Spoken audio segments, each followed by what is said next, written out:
Aledo, Texas, Titletown, USA. The greatest dynasty that high school football has ever known lives here. But tonight, they welcome in the #1 team in the state as Denton Ryan looks to knock off the two-time defending champs. And with that, we welcome you inside the broadcast booth here at Tim Buchanan Stadium in Aledo. Mike Leslie alongside the former Lincoln High and Kansas State linebacker Heckma Harrison. Heckma, we have had this game circled on the calendar since, I think, June we got this game confirmed. Yeah, we're going to be there in Aledo for #1 and #2 in the state. It was the other way around. Aledo was 1, Ryan was 2. They flip-flopped in the polls since the start of the year, but no matter.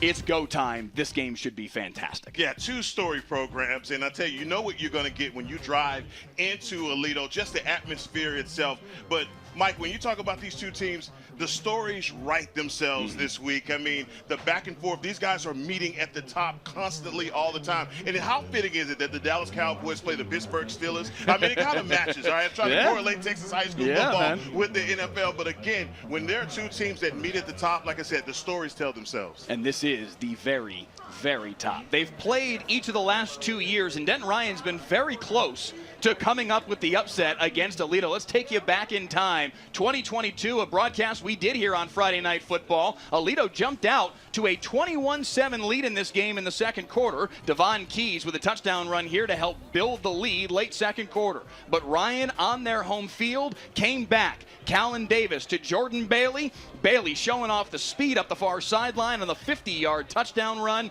and it was a 21-14 game. Then in the fourth, Ryan would tie the game. Same duo, and it was 21-all early fourth quarter.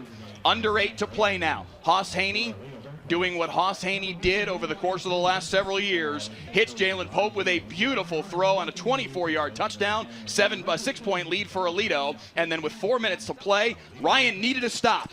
And Hoss Haney did this instead. 86 yards to put the game on ice, and Aledo got the win, 35-21. So then last year, they played here in Aledo. The Bearcats built a 17-0 lead in the second quarter. Devon Keys again running it in. But this time the Ryan comeback had a little more pop. Braden Mussett, playing quarterback for the first time last season in this game, takes this one 62 yards for the touchdown. He had another nice touchdown run as well to make it 17-12. And then in the fourth, Mussett over the middle to their big tight end Jose Melendez for the 32-yard touchdown. Ryan led 19-17. But Aledo, as they always have over the last 16 years, had the answer on a 3rd and 11 with 1:35 in the game. Hoss Haney did this on a QB draw. 57 yards for the game-winning touchdown, and Aledo escaped 25-19, the final score, keeping their unbelievable district win streak alive. And now here we are back at Aledo again for another Aledo-Denton Ryan matchup. And that win streak, Heckma, has reached 122 games. That is unbelievable. But also unbelievable is some of the names that you just mentioned. Guys that are just stars and going to be stars at the next level as well. Hoss Haney, I mean, dropping dimes here in Aledo. How many times have we called his name and talked about all the great things that he did out on this field? But today is a new day, and new stars are waiting to be born. Let's go ahead and show you some of the details of this streak, because they are just mystifying. They lost October 5th, 2007 against Everman, 35-28, the final score in that game. They actually lost the first 2 games in district that year. Since then, they have not lost to a district opponent. It was the Bush administration. The iPhone 1 was released that year. And more than anything else, there are kids that will play out on this field tonight that were not yet born when this streak began. It is a legitimate feat of this Aledo program. As much as their 12 state championships, that's obviously the ultimate feat. But this is just another example of the domination of this Aledo football program. I said it off the top of the broadcast. The preeminent dynasty in all of high school football. I can't think of another high school football program, certainly in the state of Texas. 12 state titles, 3 more than anybody else. Yeah, they are. I don't know if there's anybody nationwide that matches up. Yeah, they are it. When you talk about championships, Aledo is the name that comes right to the top. In 2007, I think, well, I was only married for 3 years. My son was just 6 months old. So, I mean, look, you talk about, you know, time has gone, and Aledo's excellence is still right at the top. I mean, this is the program that when you talk talk about greatness in the state of Texas and what Texas high school football is all about, Aledo is the picture that they show. There's no two ways about it. I was a sophomore in college. It has been a minute. It has been a minute since Aledo lost a district game. That is evidence of the fact that Aledo is always Aledo. However, this is a young Aledo football team. Yes. They're still expected to be Aledo, but this is a young group. Only 7 starters back from last year's team. And look, all the pressure in the world is on these guys because they come in with the expectation of all of those numbers that are down on the field. They walk into this championship environment and they know what the expectation is. You heard the term, the standard is the standard. The standard is the standard here in Aledo. So let's get you our players to watch for this football game. First for the Ryan Raiders, and it is their bookend offensive linemen, Ty Haywood and Marcus Garcia. Both of them are terrific. Both of them headed to the SEC. Yeah, Marcus Garcia, to me, he is that player that every football coach wishes they had. He is smart, he is tough, but he is the brains in that organization that runs that offensive line, but a guy that anchors really well. You don't see him get beat around the horn. But man, on the other side, they have a load in Ty Haywood, a kid that's a 5-star athlete that's going to Alabama. And let me tell you something, Mike. The one thing I love about him, he's big and he is nasty. This kid will finish blocks and roll on you, okay? He is the guy that you want to see out there just pancaking all night long. Meanwhile, for Aledo, it is their superstar wide receiver, Caden Finley, Jermichael's kid. This kid is really, really special, Heckma. No, he's making a name for himself. And let me tell you something about Caden Finley. He is a big kid, physically imposing, 6'2", about 200 pounds. And I'm telling you, we come back here this time next year, he's going to be probably 2 inches taller and maybe 10 pounds bigger. He is an instant end zone threat all the time, wherever he is on the field. And he's one of those guys that when I'm watching him, if he makes it a long night for those cornerbacks on the other side for Denton Ryan, man, just buckle your seatbelt.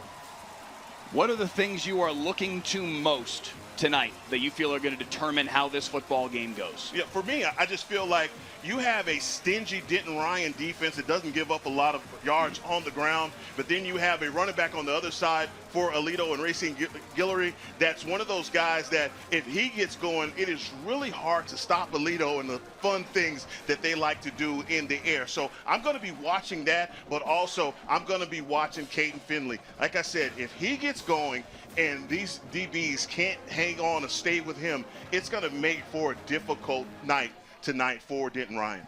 It is the game of the year statewide in 5A. Denton Ryan and Aledo, and it's just about time to stir it up. Kickoff when we return on Friday Night Football.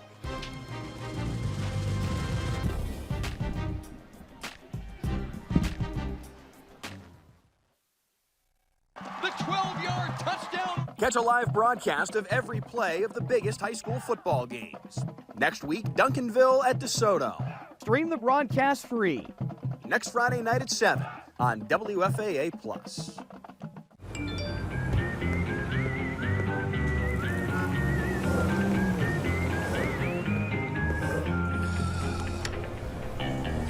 Thanks, Delkus.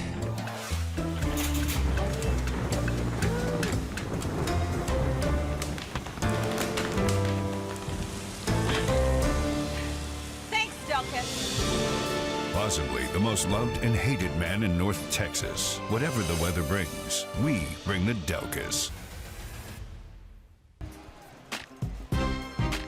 First and 10 for Denton Ryan at their own 25-yard line after a touchback on the opening kickoff, and we are ready to roll here at Aledo's Tim Buchanan Stadium. And a quick throw near side for Lorenzo Hill to start the game, and Lorenzo Hill's got the sideline and a first down.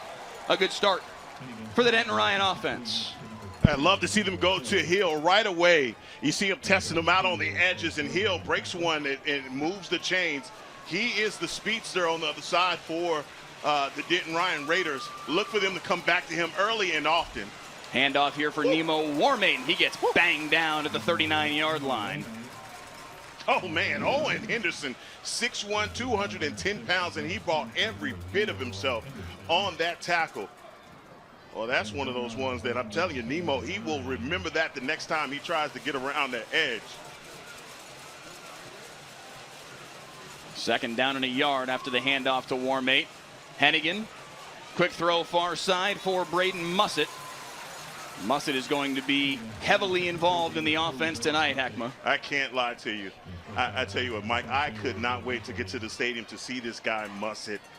Talked about him last season taking over as quarterback, and the Denton Ryan Raiders go on a winning streak when they find their mojo with Mussett. He's just one of those guys, he operates their Wildcat offense, and he's back behind center. Mussett will run Wildcat a bit tonight. He does here on 3rd down and 5. Keeps it himself close to first down yardage. The spot on the near side, he's going to be short. Oh, no. He will be short by a yard. Now, here's a decision to be made early in this game. You have the ball at about the 47-yard line. I'm going to call this 4th in inches. And they're going to go for it. A gutsy decision here from Dave Hennigan right out the gates. Oh. Up the middle, and on the handoff, breaking loose is Uzziah Warmate. Warmate, the defensive tackle, with the house call on 4th and 1. Oh, that is how you open a game. Going for it on 4th and inches, and who would have predicted that Warmate would be the one to open this game with a touchdown? And it's not Nemo, it's his brother going to the house. I'll tell you what, I'm not a betting man, but if I were, I would have made off right there with that TD from Warmate.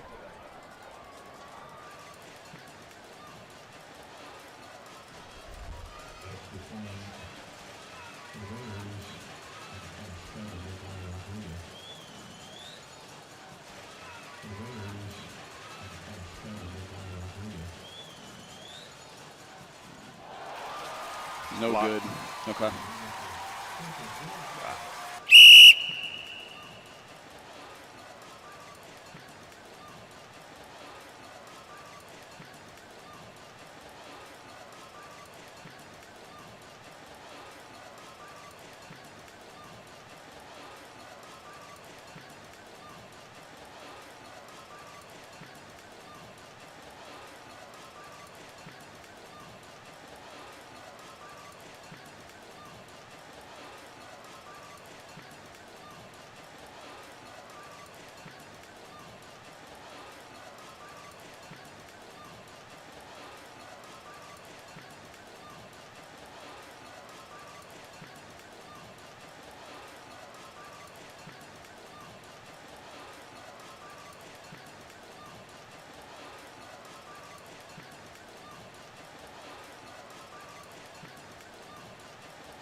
Shoestring tackle, lost his helmet. 13 is not listed as one of their kickoff returners. Jamal Hollister. Yeah. Okay. All right. Flag? No. What's he doing? Oh, yeah, it is. Maybe? Yeah, He's checking something. Offside on the offense. Number 14, and 5 yards to the end of the run. First down.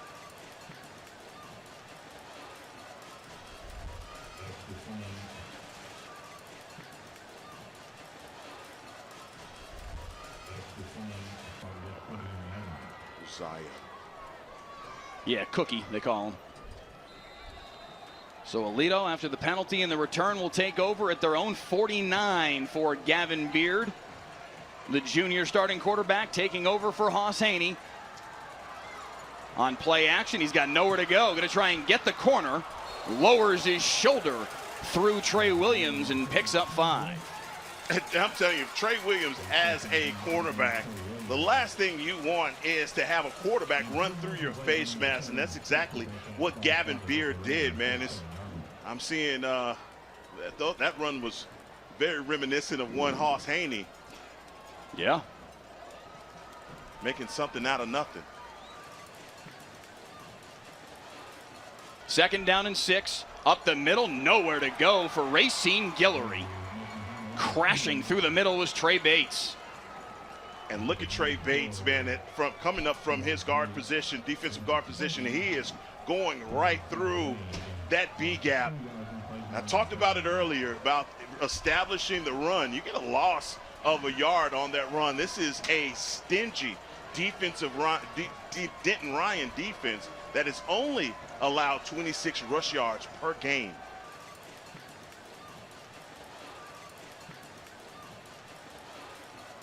Third and 8, complete far side. Caden Finley has the first down.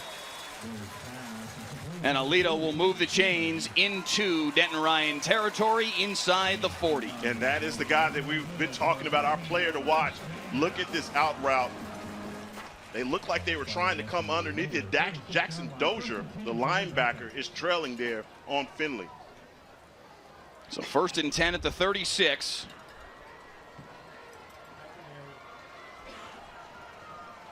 Beard rolling near side.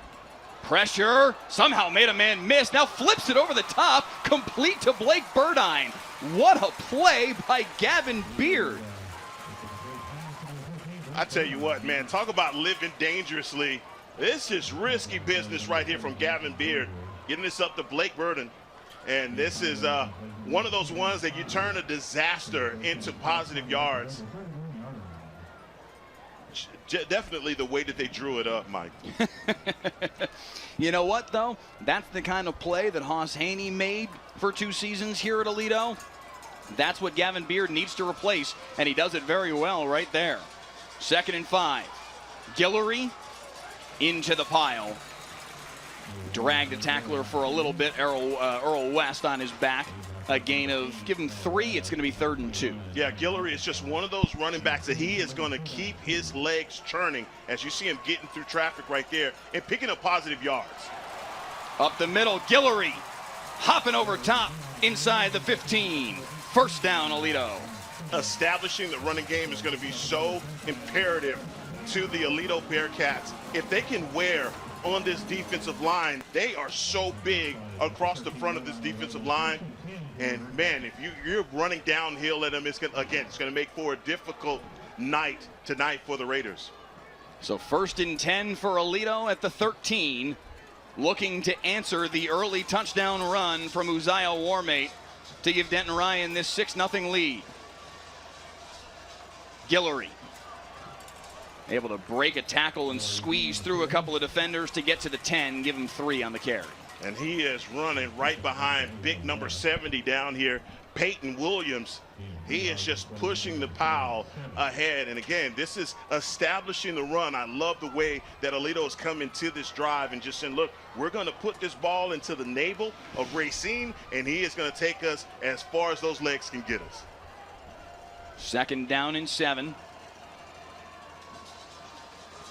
Guillory again for 3 more. Now here's decision time right here, Mike. Your 3rd, say 3rd and about 5 here. And you have this bevy of weapons to go through, but you still have a running back that's picking up chunk yardage as well.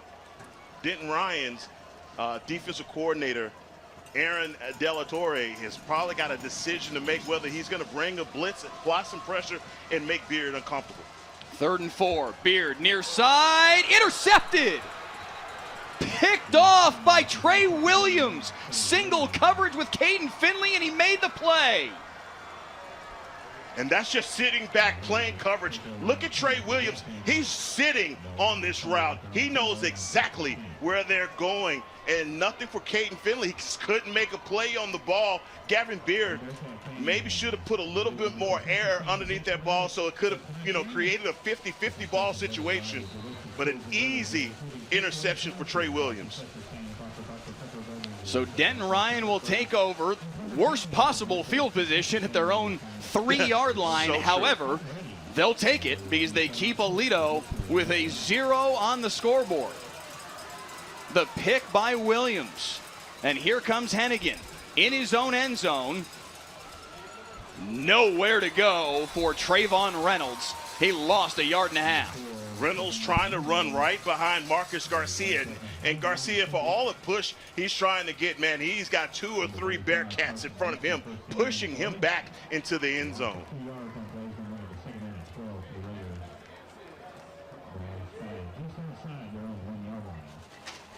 So 2nd down and a dozen. Can Ryan somehow get out of their own end zone? Reynolds, can he get out at all? No! Safety! Trayvon Reynolds, he's trying to get outside of the corner, and look at this Bearcat defense. They are outflanking him. They're not going to allow him to try and catch this corner at all. That's a great job by number 23 up front, and that's Cameron Hall, their safety. Cameron Hall is just mirroring him on the outside. Who makes the tackle is up front is number 19 for the Bearcats. Again, that's just great defense on the side. And that's Alex Patton that makes that tackle in the end zone. Patton's there, Carson Dempsey's there as well. They make the tackle of Reynolds. 2 on the board for Aledo. A funky start to this one midway through the first quarter.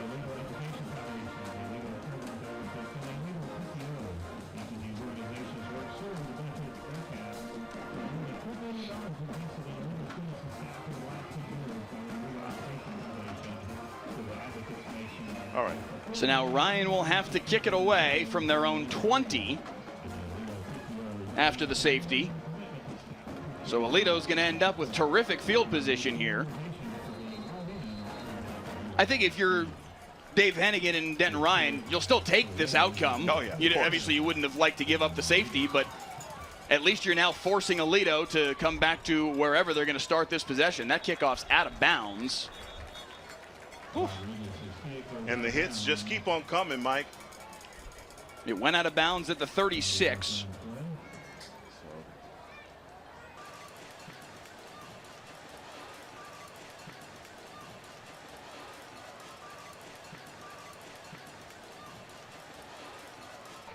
Free kick out of bounds. Kicking team. 5-yard penalty. Little re-kick.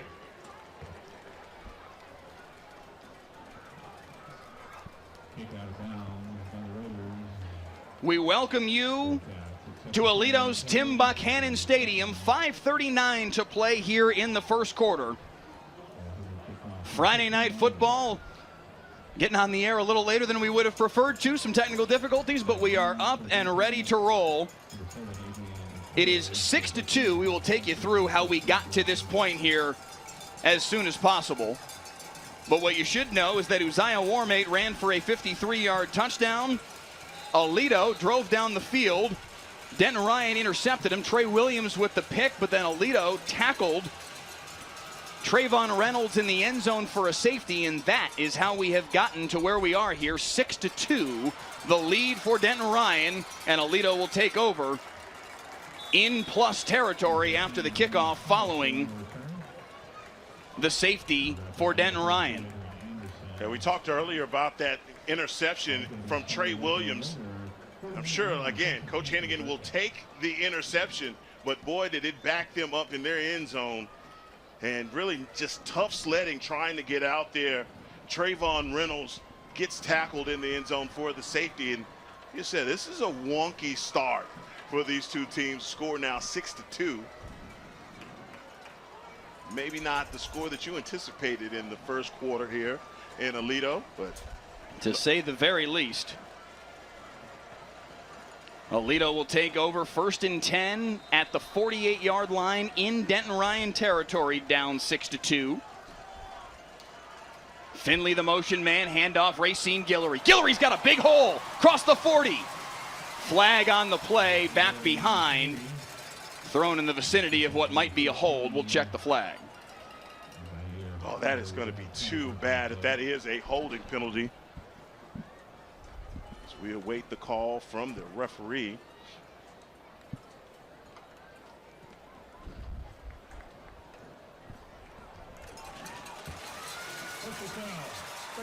Oh. Nope. No assuming the worst here for the offensive line, man. They open up a big hole for Racine Guillory. And as I stated, Mike, this running attack from Aledo, once these guys get going, especially against this Raiders defense that's vaunted and so tough, these guys are going to have to find a way here, because Guillory, you can tell, man, when this guy starts to get ahead of steam, he is hard to stop.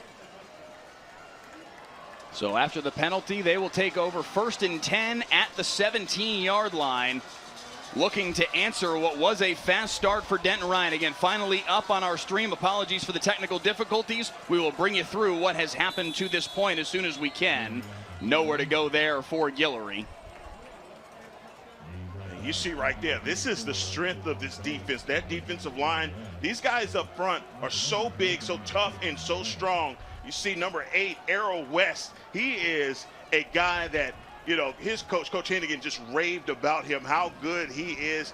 A guy that has played, had 12 sacks last year as a sophomore. Keep your eyes on number 8.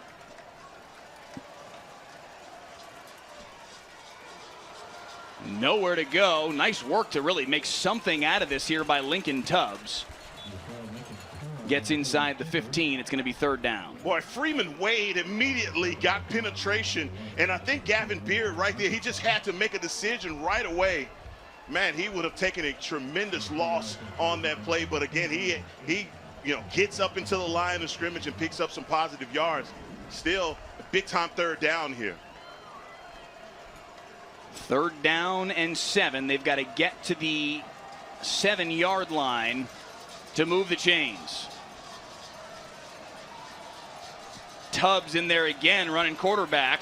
Knocked off his feet, kept him for a moment, but then driven back. Cookie Warmate there for the tackle, and it's 4th down. Yeah, Warmate, he is the cleanup man and a guy that scored the first touchdown. But look here at number 34, Damari Ruth. He is the guy that takes on Guillory and doesn't allow Beard to get to the outside. Man, everything works together on the defense, and that guy sacrificed his body to make that pile right there and, man, allow Warmate to get the tackle. So on 4th and 12, Aledo's going to kick the field goal.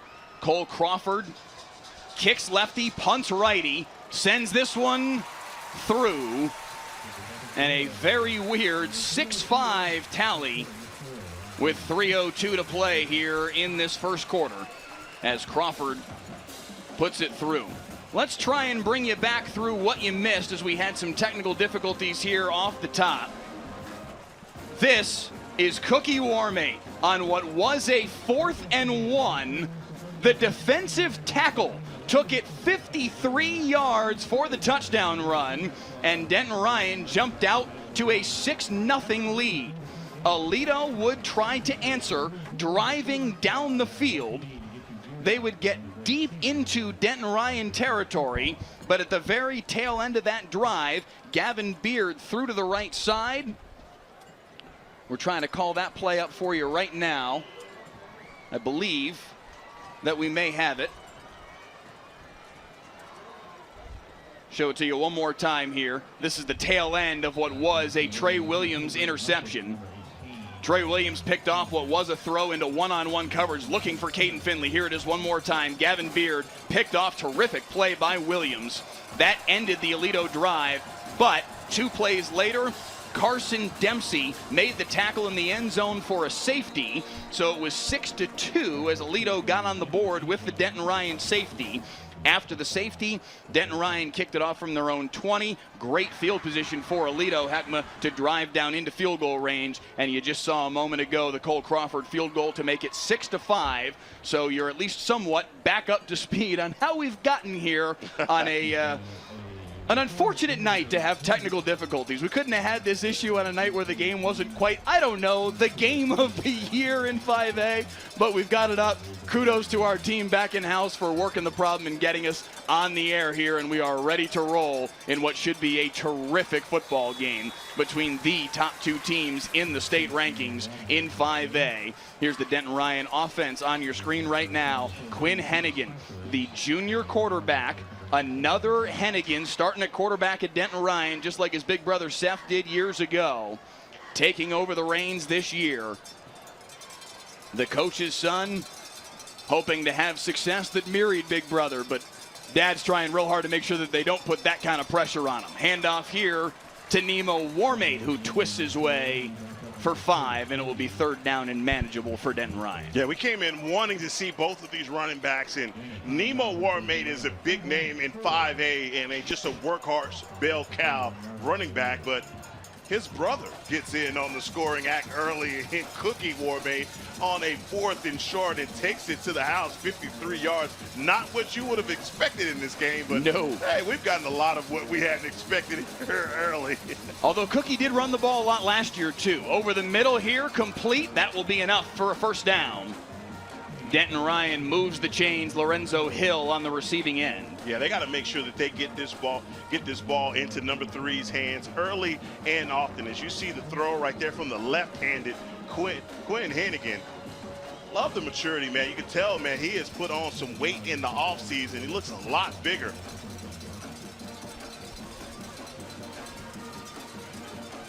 First and 10, quick throw far side. That is Braden Mussett, the young man who was sensational a year ago in this game. Yeah, keep your eyes on number 2. Braden Mussett is a special player, a guy that also lines up in the backfield, plays a little bit of that wildcat as well. Just an overall athlete, a stud. 2nd down and 8.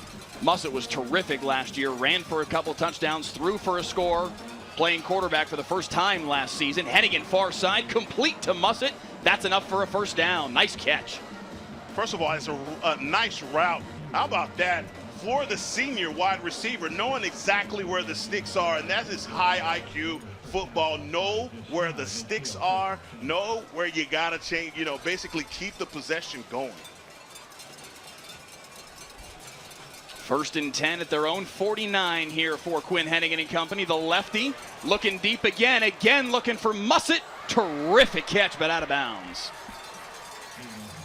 Yeah, you can tell right initially from that fade ball, Mussett had a step and plenty of separation, but Quinn Hennigan just not enough on it to allow Mussett to make a play.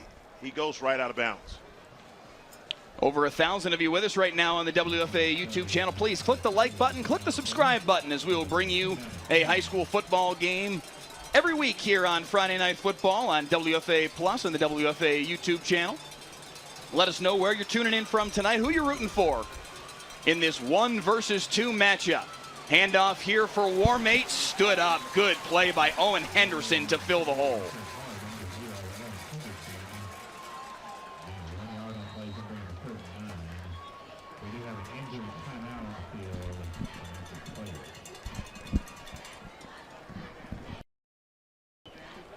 Player down here for Denton Ryan.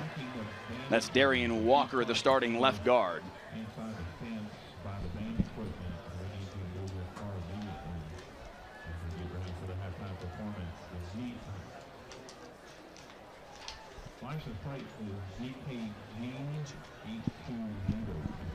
While we have a moment here, let's try and set the table a little bit for what this game really means. They've met each of the last 2 seasons, redistricted together prior to the 2022 season, and everybody kind of thought, hey, maybe this is going to be the time where Aledo's win streak finally comes to end in district. They led 21-7 at Denton Ryan, but then Ryan made a big comeback on their home field. Callan Davis to Jordan Bailey here. The 50-yard touchdown made it 21-14. Then in the 4th, the same duo would hook up to make it 21-all early 4th quarter. But with under 8 to play, Hoss Haney hits Jalen Pope for the touchdown. Aledo had the lead 27-21. Haney would run for an 86-yard touchdown to put that game away as well. And Aledo got the win 35-21. Then last year, they meet again here in Aledo. Bearcats built a 17-0 lead in the 2nd quarter. Devon Keys again running it in, but this time the Ryan comeback had a little more pop. Braden Mussett, playing quarterback for the first time last season, takes this one 62 yards for the touchdown. It was 17-6. He'd run for another score to make it 17-12. And then in the 4th, Mussett over the middle to Jose Melendez for the touchdown. 19-17, Denton Ryan led in the 4th here in Aledo. But Aledo always has an answer, right? Hoss Haney. This was with 1:35 to play on a 3rd and 11, and he takes the QB draw 57 yards for the game winner. Look at this, the little finger roll to match. And Aledo's win streak continued along. Heckma Harrison has now reached 122 consecutive games for the Aledo Bearcats in district play. Clay Marshall, if we can go ahead and show that graphic as well, the win streak, graphic number 9, what Aledo has accomplished over the course of the last now 17 years. There are kids, Heckma, that are playing out on the field tonight that were not born when this streak began. Yeah, it is a special streak, but also a special place to play. And all of these new up-and-coming stars, they know what's at stake. The standard is the standard here at Aledo. Back ready to go with the first play of the second quarter. 6-5, Denton Ryan with the lead here early on. Hennigan over the middle. That one had to get past the umpire, and it's complete. Trayvon Reynolds on the receiving end, and he's got enough for a first down. Well, a dangerous pass, a little behind Trayvon Reynolds, but doing a good job of, keeping that reception in his hands. Yeah, like you're right. I'm looking at the umpire, and he skinned the umpire with that ball. 1st and 10 at the 41 in Aledo territory. Hennigan stepping up in the pocket. Quick throw, far side. Reynolds undercut. Good tackle. Chase Wilburn making the stop. And you see right there, Chase Wilburn coming up from his cornerback position and getting a great tackle. They are attacking these guys out on the edges, man, pressuring this defense. All of these guys are going to have to tackle tonight.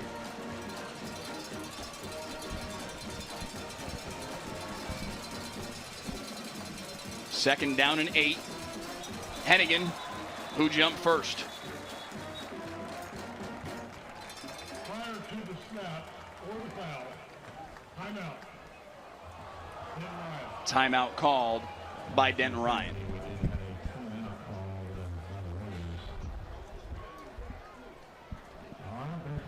Stay tuned for the Friday Night Football halftime show sponsored by Golden Chick.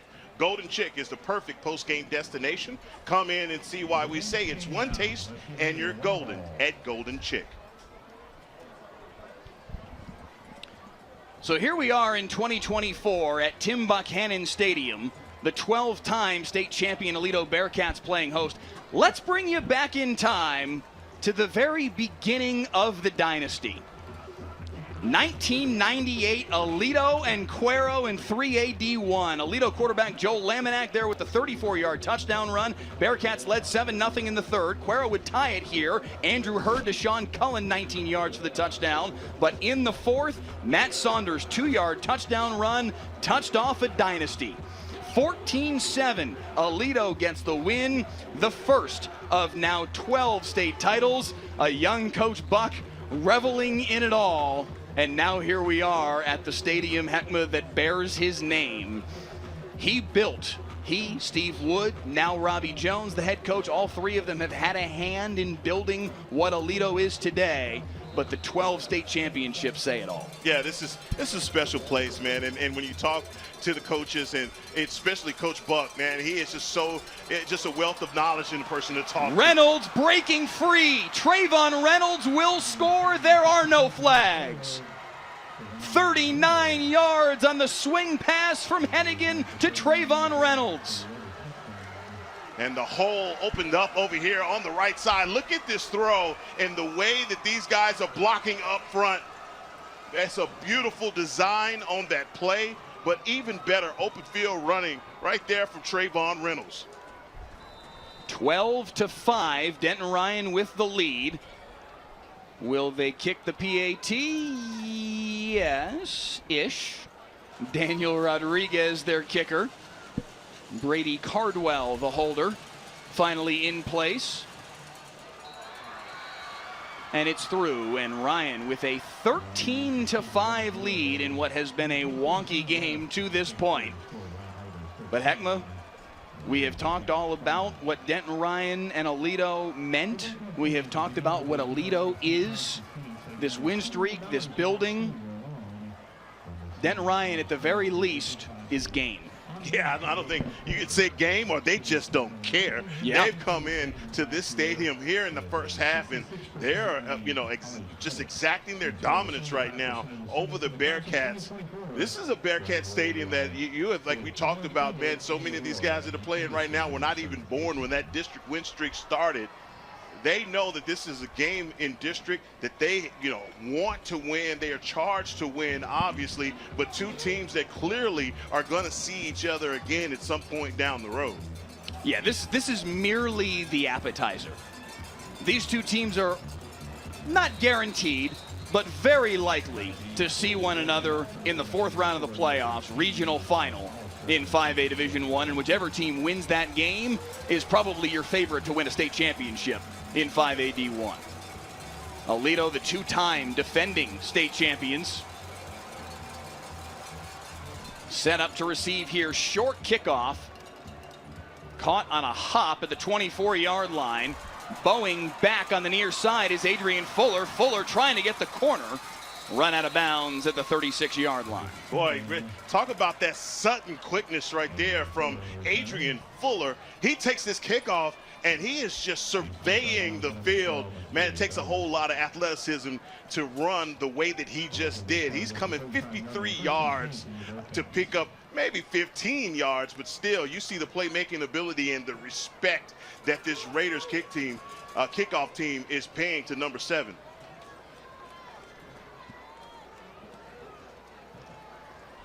So Aledo will take over. 1st and 10 at their own 35, they'll officially mark it.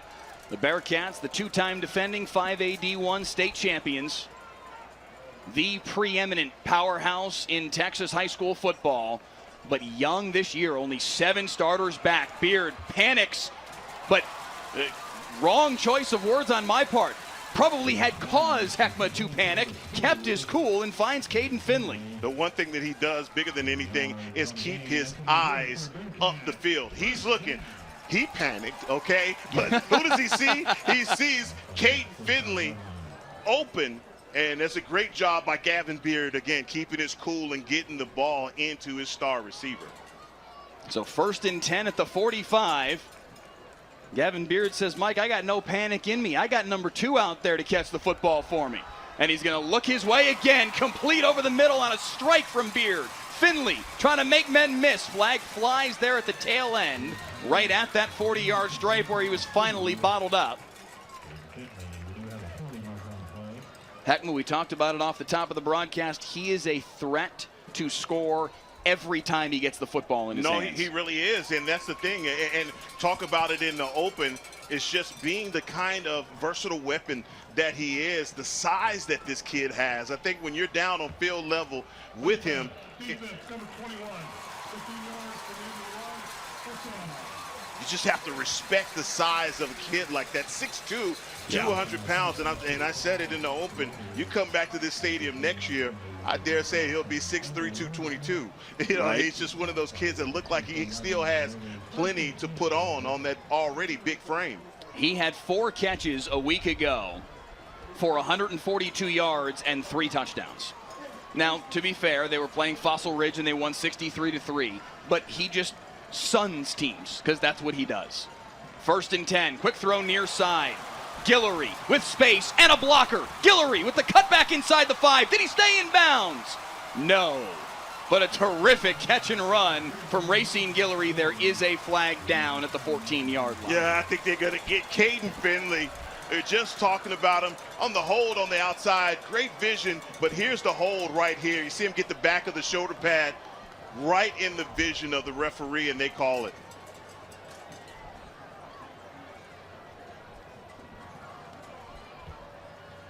Holding, offense number 2, 10-yard penalty for the spot foul. Replay, first down.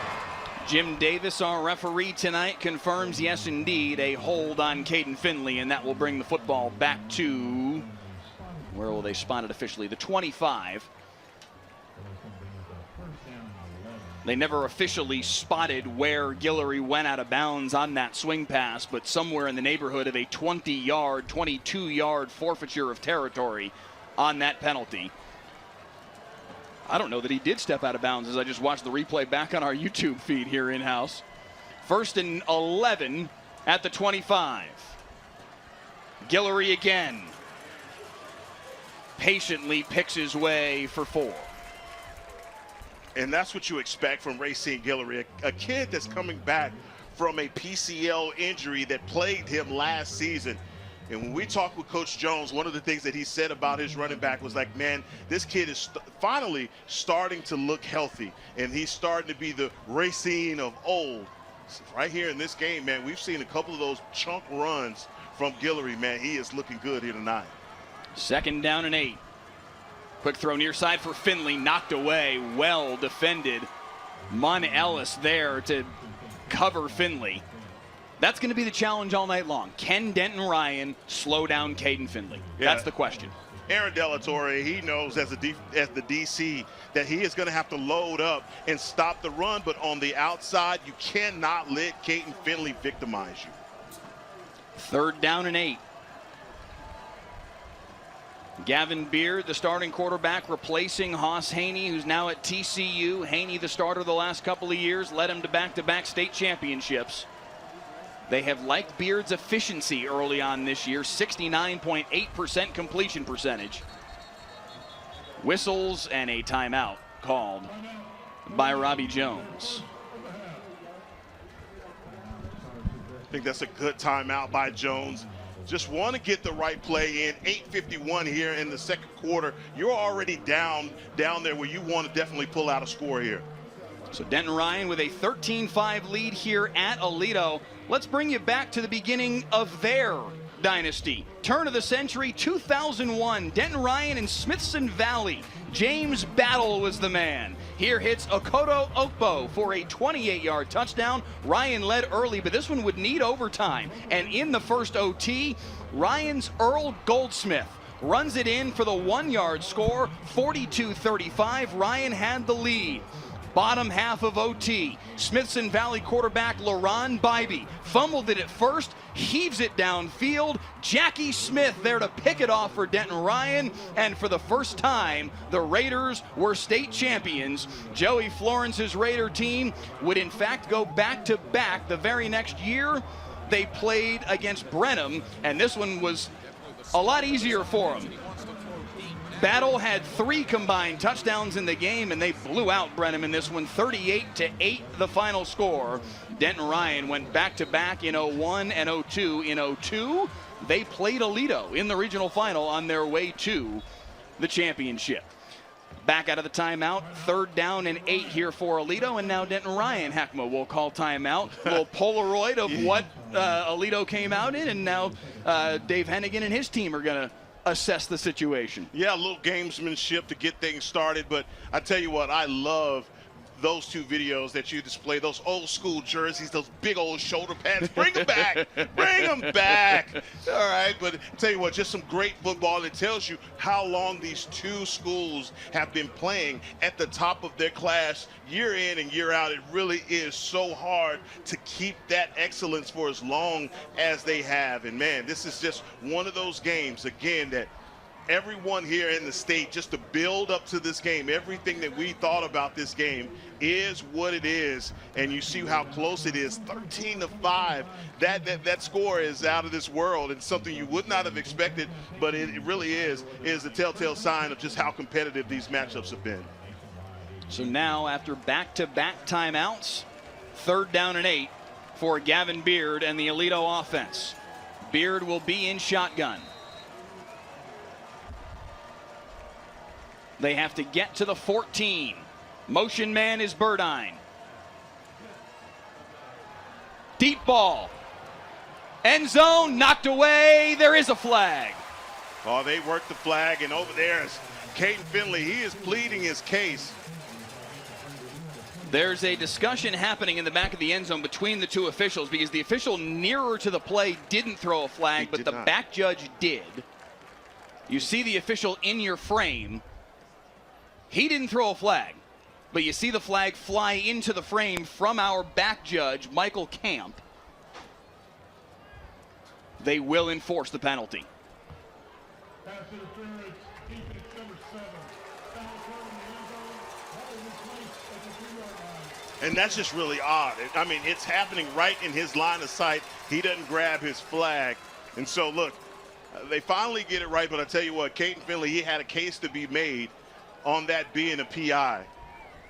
So that's going to put the football at the 2-yard line, according to Jim Davis, because the penalty happened in the end zone. Now they're spotting it, though, at the 7.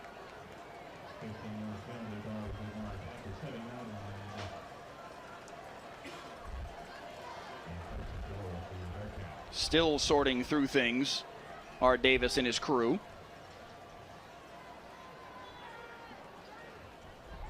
Looks like they will leave the football at the 7-yard line. Quick scan of the YouTube comments. And Jim Davis does confirm it will be at the 7-yard line. Voice of Sand says he's rooting for Ryan tonight. GD 3D Plays says tuning in from the Colony, says go Raiders. First and goal for Aledo at the 7. Guillory. Twisting flag came in right at the snap. Still pushing the pile is Guillory. Boy, talk about rugby-style push right there from the offensive line. The play felt over at the 4-yard line, and then it just still wasn't. Don't know what the call is because the flag came out immediately. It was right at the line of scrimmage. The head linesman on the near side having a conversation with Robbie Jones, the new Aledo head coach in his 2nd year. Maybe offsides on the defense. I'm guessing here. It just was a quick flag. There were flags actually dropped on both sides.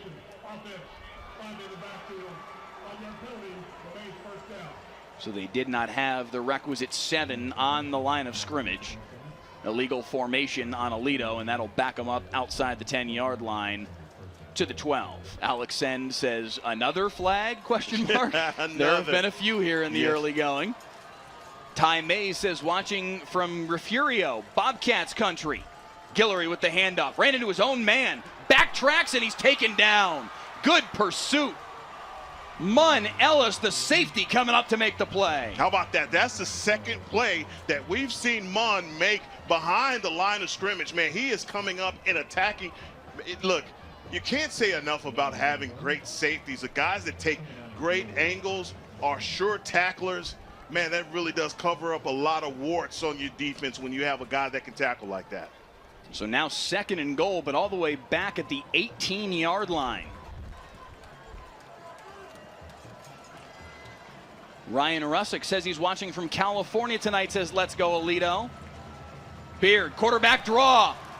Nowhere to go. Ashton Choice with the tackle. If he had beaten Choice, he had a lot of room, but he couldn't beat Choice. No, he could not beat Choice. And I'm telling you, Choice is sitting back there like he's spying Beard the whole time, because he can tell you when they do the assessment and they're evaluating this team, they know how valuable Gavin Beard is also to the running game. And he was trying to escape out the back door, but Ashton said, no way, Jose. Sebastian Moore says watching from Louisiana tonight, says go Bearcats. They face 3rd and goal from the 16. Where's Caden Finley? Bottom of the formation. Safety over the top. Pressure on Beard. They throw to Finley anyway. No, it's Burdine. Did he get a foot in bounds? No. Incomplete. Oh, they have these 2 crossing routes between Burdine and Finley.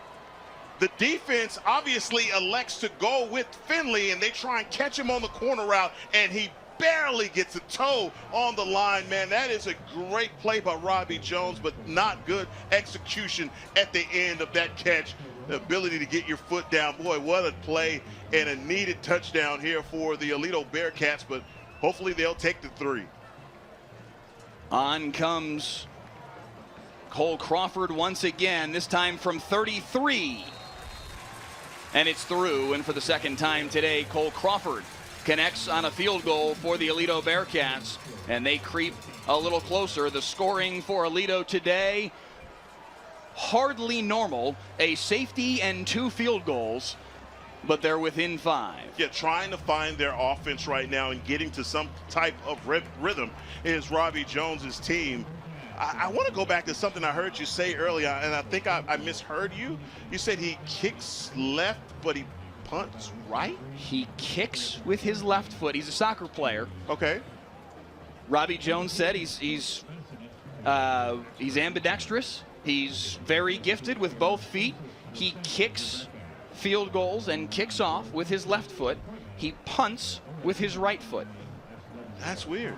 I've never seen that before. Okay. That is a different kind of gifted. Number 47 there in the middle of your screen. Okay. That's a different kind of gifted. I heard you say it, but then I was like, no, couldn't be. This has already been stress. It's been enough stress to get things started. So Mike is maybe Mike made that up on the fly, but no, that's actually a thing. That is special. Yep. That's special. Wow. Almost 2,000 of you with us right now on the WFA YouTube channel. Please click the like button, click the subscribe button, and drop a comment in that chat stream. Let us know where you're watching from tonight. Dribbler kick right up the middle. They tried to surprise him with the onside. Ryan there to make the recovery. Oof. Well done by Owen Darrow. Oof. That one was kicked right at him. Listen, I couldn't have anticipated that. He even tricked our cameras. But Darrow, he is ready for it. Like you called it, a dribbler, and that thing came off of his. We have seen some onside kicks, have we not, in the last week or so? And I'm telling you, Darrow on the spot, man, great job by Darrow.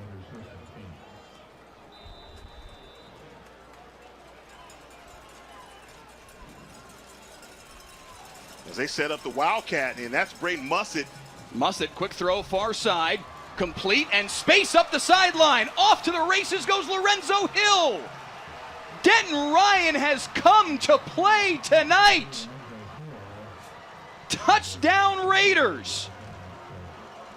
The first sign of danger, you see Braden Mussett back there, and you automatically think they're in a Wildcat position. That defense is assuming that there's going to be a run. And what does Mussett do? He unloads to Lorenzo Hill, and he walks the dog. Great play design. Man, the back and forth in this game, said it earlier, this game has the feel of an instant classic. Great run there by Hill. He is the speedster and the guy that they want to, display him out on the edges. I mean, that's next level. And the creativity there from the Denton Ryan coaching staff. They had Braden Mussett play quarterback a year ago in this game. It was the first time all season that Mussett had played quarterback. They had him run Wildcat, did a lot of running of the football. It was a wrinkle that Aledo didn't know was coming because it was the first time all year he'd played the position, and it helped Ryan almost win that football game. This year, Quinn Hennigan, old enough, big enough, strong enough to take over the starting quarterback position and allow Mussett to go back to the wide receiver spot, but they still use him in that Wildcat quarterback. So if you're the Aledo defense, you see Mussett in their quarterback, you're thinking run all the way, and they swing it outside, and off goes Lorenzo Hill. 52 yards for the touchdown, and it's 20-8 Denton Ryan. And they have come into Aledo, and they have delivered the first blow here. And they are pulling out all the stops. Coach Hennigan goes to his athlete, Braden Mussett. And like you said, Mike, last season got his first start at the quarterback position, and that's when things were having to change. They had to get some more momentum. Coach Hennigan gets behind his athlete, Braden Mussett. Aledo trails 20-8 on their home field. On the return, space here, out across the 35 goes Adrian Fuller. And it will be good field position for Gavin Beard and company, but Heckma, they need to find the end zone. Yeah, they do. And I think what's so tough right now is, the defensive coordinator, Delatorre, is doing a wonderful job of confusing them up front. Just when Gavin Beard, you saw on that last run, you thought he was going to be able to get out. Ashton Choice is there to make the stop.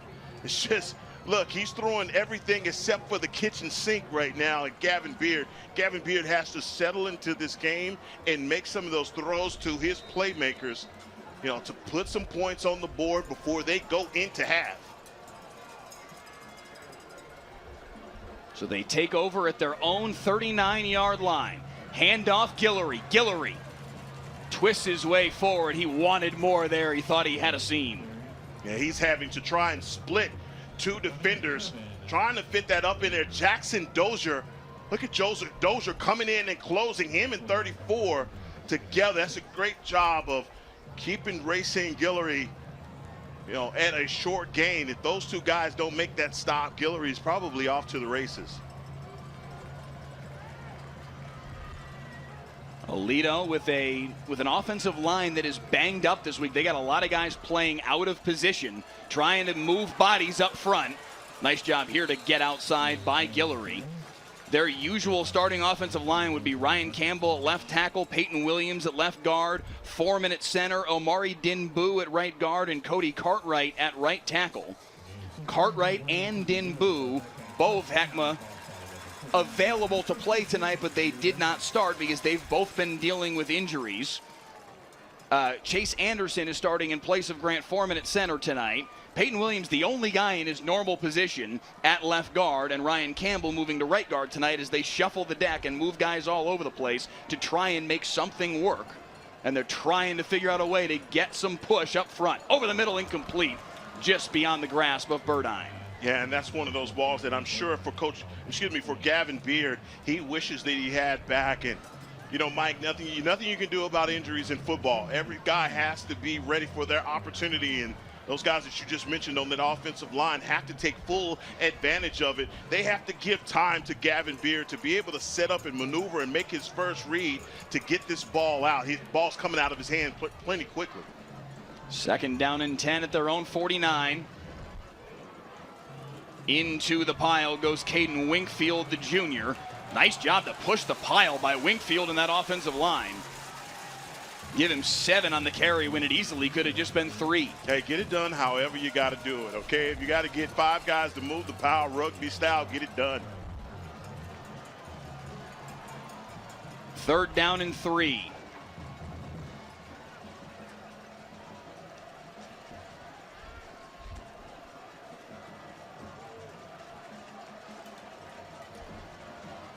Again, it's Winkfield. He's got the 1st down.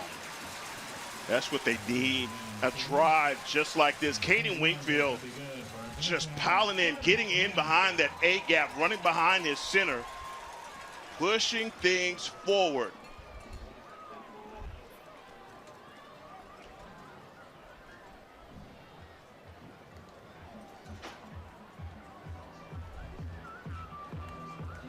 I'm really impressed, though, Mike, with this defensive front from Denton Ryan. I mean, you read the press clippings from these guys, 26 yards allowed a game. Like, what? 26 rushing yards per game. Pressure up the middle. They handle it over the middle. Finley couldn't quite make the catch on a ball that was just behind him. Oh, Gavin Beard trying to make that throw off his back foot. So you see him right here. He's trying to set up, realizing that he's got his guy, and just the technique of that throw a little bit off, and again behind Caden Finley. You can tell the big body of this kid. He's getting a little frustrated out there, waiting to make a play to bust this game open. Kank in the YouTube comment says Aledo better wake up. 4:33 2nd quarter. The team with a 122 game district win streak trails by a dozen on their home field. 2nd and 10 all day.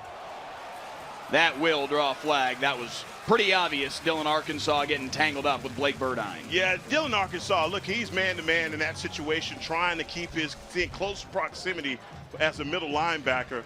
But when you hook with that left arm, with his right arm, that's going to be an easy call for the officials.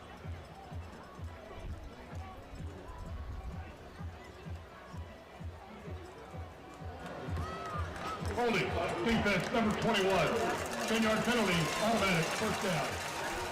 So that will bring the football to the 30-yard line. Funny comment here from Junior Guz in the YouTube comments. He says, fix the scoreboard. I know Ryan's not winning right now. Yes, sir, they are. On the road at Aledo. Uzziah Warmate ran for a 53-yard touchdown to start things off, and they do have the lead right now. Beard gets away, fires, dangerous throw, and it's knocked away. He was looking for Guillory. It'll be 2nd down. Stay tuned for the Friday Night Football halftime show, sponsored by Golden Chick. Golden Chick, the perfect post-game destination. Come in and see why we say it's one taste and you're golden at Golden Chick. 2nd down and 10. Beard just barely evaded the rush there. Fix the scoreboard. I immediately looked down like, no, not the scoreboard. What's wrong? God. Yeah, we've had more technical difficulties than we'd care to admit tonight. Into the pile went Guillory, but only a couple, and it's going to be 3rd and 8. I'll tell you what, for a kid like Caden Finley, man, he's been taking some licks, and you could this defense from Denton Ryan. When they go in at halftime, if they hold these guys to 2 field goals and that safety, they've got to be patting themselves on the back because they have stopped a high-octane offense from scoring. 3rd down and 8. We have seen it so much in years gone by. Recently it was Hoss Haney. Who would be the one to step up and save Aledo? Who will it be tonight? Deep ball, Finley knocked away, no flag. Double coverage, there to knock it away was Byron Simmons. And that's a great job by Byron Simmons. That ball hangs in the air, doing a great job. Look at the zone that these guys are keeping Finley in. No flag coming, but they're trying to force feed the ball into their playmaker. 4th down and 8. Ball sits at the 28-yard line. It would be a 45-yarder from here. Very clearly Aledo deciding not to kick the field goal. Kind of no man's land here. No point in punting. They will go for it, but it will come after a timeout. Yeah, this game has, for both of these squads, it's been sprinkled in with a little bit of good and a little bit of bad. And I think for Aledo, you just want to see these guys settle down a little bit here and get into their offense. The things that Aledo has done over the course of the last 15 years defies logic. 11 championships in the last 15 years. They are the never-ending dynasty. They are eternal Aledo. This team just somehow continues to run it back, Heckma, over and over and over and over again. Just when you think, oh, it's going to come to an end. Oh, Tim Buchanan's retiring. All right, it's going to... Steve Wood goes and wins 3 championships. And then Buck comes back for a little while. Robbie Jones is taking over. All right, it's going to come to an end. He wins a championship and goes 16-0 on the way to that championship a year ago. And they come into this season, preseason number 1. It bends the brain what Aledo has done over the course of this span. Yeah, the temperature here in Aledo is championship. Everything is, everywhere you go, you see the word championship. And look, man, it's a complete attitude. And you talk about those 3 coaches, Tim Buchanan, Steve Wood, and Robbie Jones. Each of those guys have had their name etched in a state championship title. As Robbie Jones bragged about, he said, yeah, I've been a part of them, but didn't have my name on one of those trophies, but now I do. 4th and 8 out of the timeout. Beard scanning all day, fires end zone, tipped and knocked away. Finley was behind the defense and it was underthrown. Dozier to knock it away. And Finley, man, this kid is running some exceptional routes. This is a post route. Gavin Beard just has to put it on him. Look at the space that he has, but it's a little underthrown and just enough for Jackson Dozier to get a tip on it. Man, they are playing with fire right now with trailing with a linebacker. And I know Jackson Dozier is 5'9", 170 pounds, but man, that's rich to try and trail Caden Finley with a linebacker. He is kind of a rover type for them. He kind of plays the role that Ty Marsh did a few years ago. But yeah, that's a tough ask for anybody to try and cover Caden Finley. But Ryan takes over here, Heckma, up 20-8.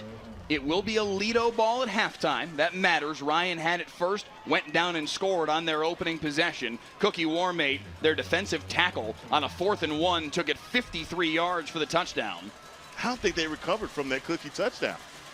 Dude, I think they stunned him. It was a stunning play. Mussett, near side, makes a man miss. Braden Mussett was a menace a year ago for Denton Ryan against Aledo. Here he's got the first down. And he's so special. And just Sutton as an athlete, a guy that can start so well, and just a weapon for Coach Hennigan, as we saw him line up in the Wildcat and everyone expecting a run, but no, he passes out to Hill for a long touchdown. Under 3 here in this first half. Ryan has 1 timeout left. Aledo has 1 timeout left. Hennigan up the middle. Mussett wide open. He will score. 59 yards. Ryan putting it on Aledo in the first half at Buchanan Stadium. Mike Leslie, what is going on? Quinn Hennigan, I mean, this is as easy as it gets. This is routes on air right now, and all you have to do is get it into the hands of your playmaker. And I think even Braden Mussett is looking around saying, what is going on? Nobody's even close to me. 59 yards on the touchdown hookup. Wow. Wow. Ryan has a 3-score lead at Aledo. Wow. Extra point is good. It's 27-8, late second quarter. Wow. I mean, and you go back to the play. This is just a post route right here for Braden Mussett. The cornerbacks collide, and that's imminently what happens and why Mussett is all alone to the end zone. These guys, I've seen Lamel Swanson was probably the one that had responsibility over the top for Mussett, but he completely misses it. This is a better angle of the play. Look at these, a little stop route, and he comes right underneath. No, these guys didn't run into each other. They just lost track of Braden Mussett. Just a complete breakdown in the secondary. Mussett, the beneficiary. And as Ty Mays says in the YouTube comments, wow, wow, wow, wow. Yes, wow. That is the state of Texas high school football at large right now, because I guarantee you everybody in every press box across the state is seeing this score and going, wait, what is happening at Aledo right now? What? This is, I mean, that was a terrific play. On the return here, it's Fuller. Fuller makes a man miss. Fuller's got something working here. That player from Ryan didn't realize the play was still going on. Fuller with the cutback. He picked this one up at his own 2-yard line, and he's going to take it to the house. Adrian Fuller twisting and turning and stumbling his way into the end zone. Touchdown, Aledo.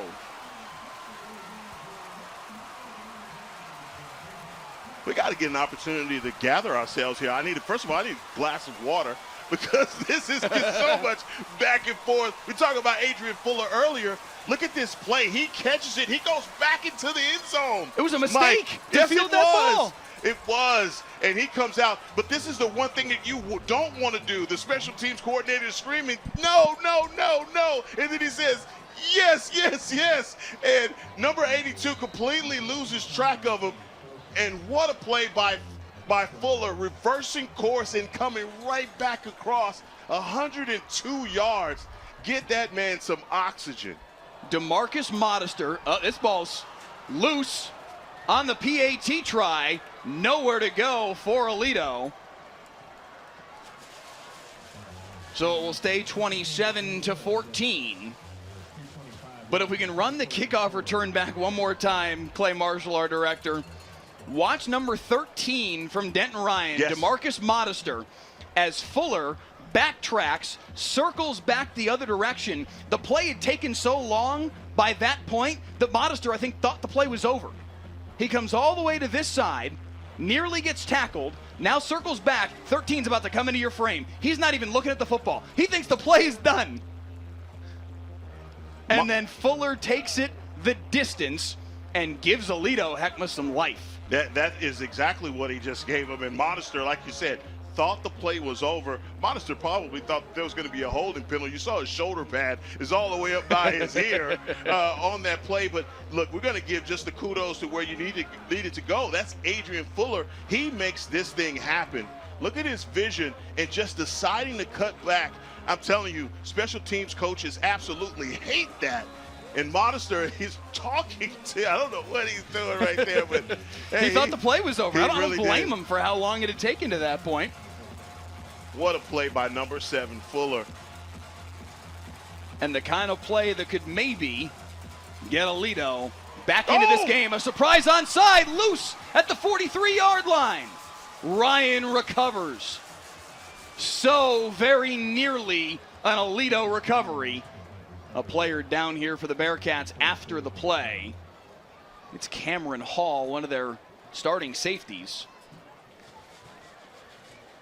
Oh, man, this game is bananas.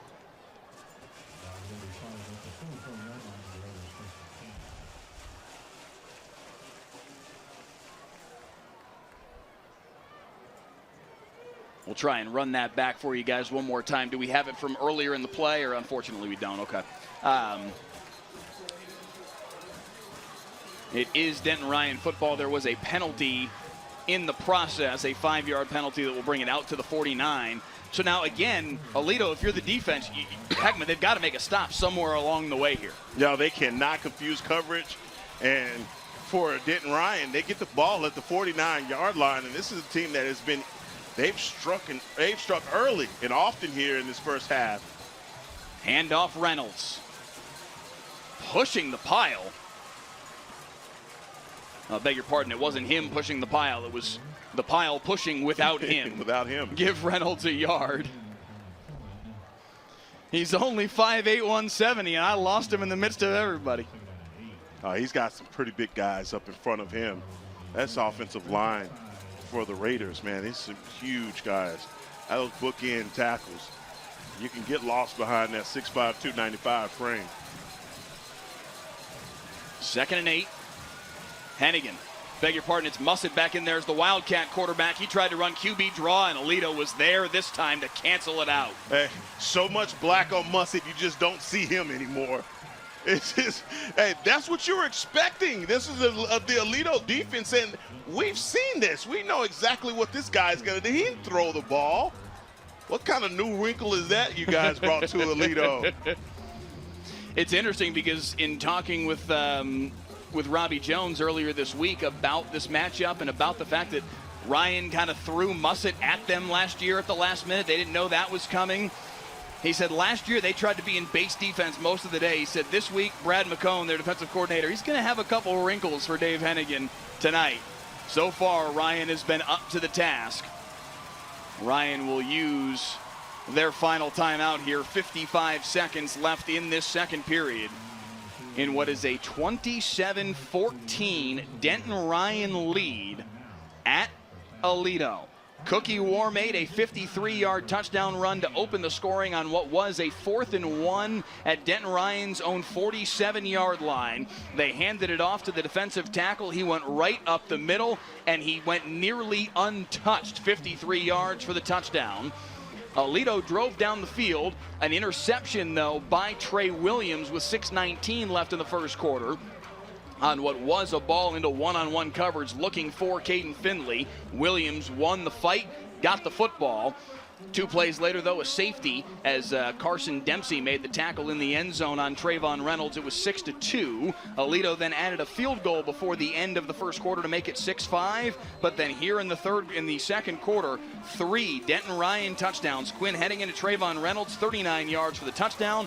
Braden Mussett, 52 yards to Lorenzo Hall to make it 20-8. And then Hennigan to Mussett on the post, 59 yards. Mussett was running wide open over the middle of the field to make it 27-8.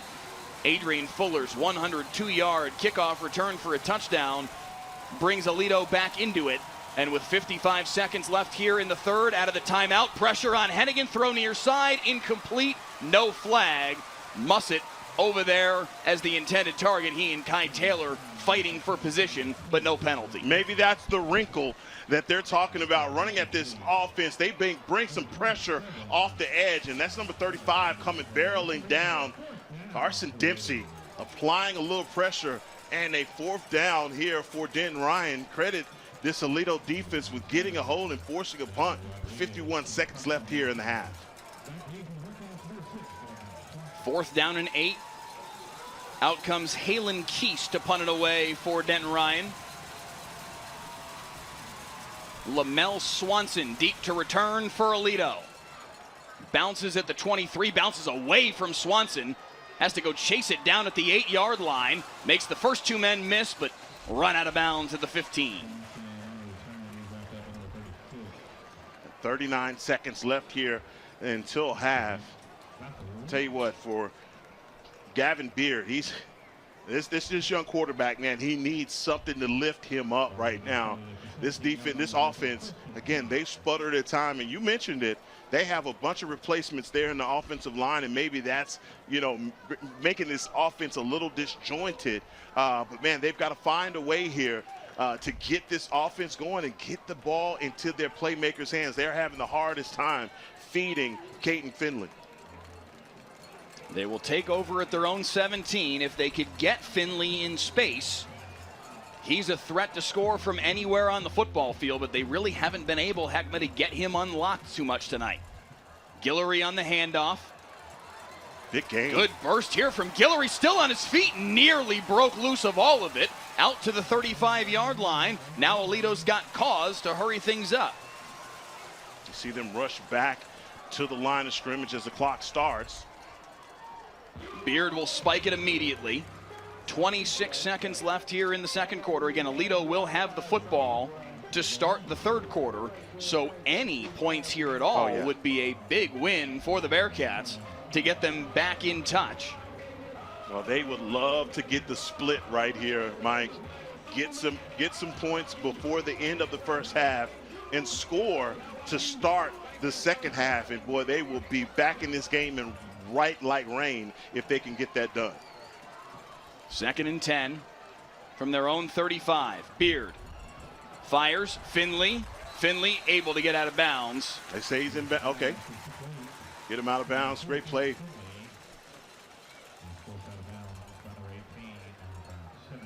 $2,200 of you with us right now on the WFA YouTube channel. We appreciate you being with us tonight. Please download the WFA Plus app to your television as well. Apple TV, Roku, Amazon Fire TV all have the WFA Plus app. You can download and watch right there on your television. 3rd down and 2. Beard. Time. Flushed forward. He's going to take off and try and run for it. Ashton Choice there again. Ashton Choice has been the bugaboo anytime Gavin Beard has tried to run. 10 seconds in the period, and Aledo's going to let him expire. And I'm telling 4th down. Ashton Choice has been the spy on Gavin Beard. We've seen this twice already, but look at that closing speed by Ashton Choice. Aledo had a timeout, elected not to use it, and to the locker rooms they go. This is not a normal position for the Aledo Bearcats. Heckma Harrison down 2 scores at halftime on their home field. No, not the way that they drew it up, and definitely not what they thought that they would have this kind of dogfight. Not that they underestimated Denton Ryan at all, but the way that these guys have come out in the first quarter and basically just hit them in the mouth. Aledo has to respond. They would have liked to have come away from this first half with some points, but bigger than that, they've got to respond when they get the ball to start the third quarter. 27-14, Denton Ryan with the lead at halftime. When we return, the Friday Night Football halftime show. The Ryan Raider Marching Band, the Ryan Strutters, the Aledo Bearcat Regiment, and the Aledo Bearcats dance team. It's all coming your way right after this on Friday Night Football.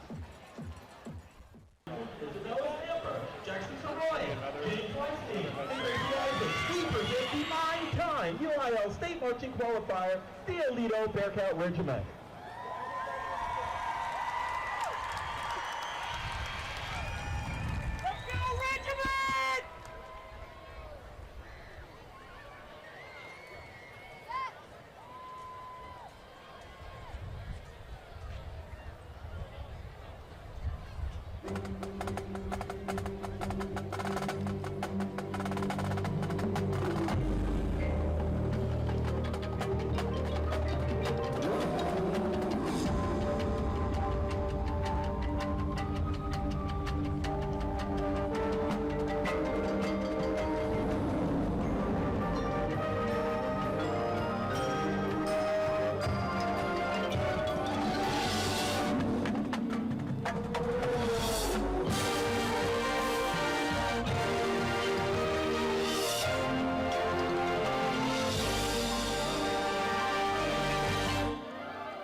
Thanks for watching the Friday Night Football halftime show, sponsored by Golden Chick.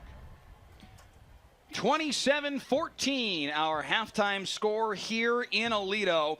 Let's show you the highlights of how we got to this point, because it has been a wild football game so far here in Aledo. Denton Ryan on a 4th and 1, handing it off to the big defensive tackle, Cookie Warmate. And Heckme went 53 for the touchdown and stunned Aledo. I said give that man some oxygen, but he didn't look like he was tired at all, the way that he was holding that ball like a loaf of bread.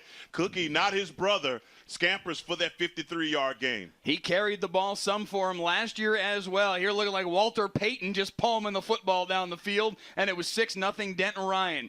Aledo would drive down the field, but then get intercepted. Ryan had it in their own end zone and couldn't get it out of the end zone. Carson Dempsey made the tackle on Trayvon Reynolds. 2 points on the board for Aledo. Yeah, Trey Williams gets the interception down in their own territory, but it backs them up in the end zone. They're trying to get out there, and they are starving to make a play. Then this. Hennigan to Trayvon Reynolds for the touchdown. The 39-yard hookup. 13-5 Ryan, early second quarter. Yeah, this is one of those plays that you see up front. What I want to point out is just how well this play was blocked up. And I tell you what, the offensive coordinator on the other side for Denton Ryan, they have been dialing it up all game long. They continue to dial it up here. They brought Braden Mussett out, usually their Wildcat quarterback, and had him throw it to Lorenzo Hill, who went 52. Oh, they caught everybody sleeping right there. You're thinking Braden Mussett is in the game. It's going to be a Wildcat run, but it isn't. He gets it out to Lorenzo Hill, and look at Hill walking the dog. It looks like everybody else is running backwards. 20-8 was the lead for Denton Ryan at that point, and they would add to it. Wide open, streaking over the middle is Braden Mussett. Hennigan hits him, 59 yards for the touchdown. It was 27-8 Denton Ryan here in Aledo. The game ball right now in the first half is going to go to Braden Mussett. This is a wonderful route. He runs a stop route on the outside, and then he goes to the post. No one is with him. He is scot-free into the end zone. But then there was this. Adrian Fuller from his own end zone on the kickoff return right after that Mussett touchdown catch, giving Aledo some life. 102 yards on the kickoff return for a touchdown. He probably covered 150 yards on that play, zigzagging back and forth across the field, and they blocked that up for him well. But I tell you what, that play was 100% Adrian Fuller. That made it 27-14. This was an unbelievable play by Adrian Fuller, and that would at least give Aledo an opportunity here, Heckma, to make something happen in the second half, as they will have the ball to start the second half. Take a look at the stats to this point. Through 2 quarters worth of action between Denton Ryan and Aledo. 27-14, there your score. Quinn Hennigan having himself a night. 10 for 11, $152 and 2 touchdowns, and they have more than doubled Aledo's yardage output so far. Yeah, they're picking them apart. I think where you're most surprised at is in the passing game right now for Aledo. They're just not able to get into any type of rhythm with getting the ball to Caden Finley. We've seen him show some of his frustration because this defense, they are really frustrating this guy. They're double teaming him. They have guys underneath, and when they finally get an opportunity, Gavin Beard does, to get the ball to him, the ball is coming in a little bit short. So this second half is going to be very important. Next 24 minutes, very important to the Aledo Bearcats. We are ready for the second half. The two top 5A teams in Texas, head to head, trying to decide who is the best team in 5A D1. Aledo with the ball to start the second half. On the return, out close to midfield is Lincoln Tubbs, and Aledo will start from there. Yeah, trying to get it out to plus territory, but this is a team that has to answer.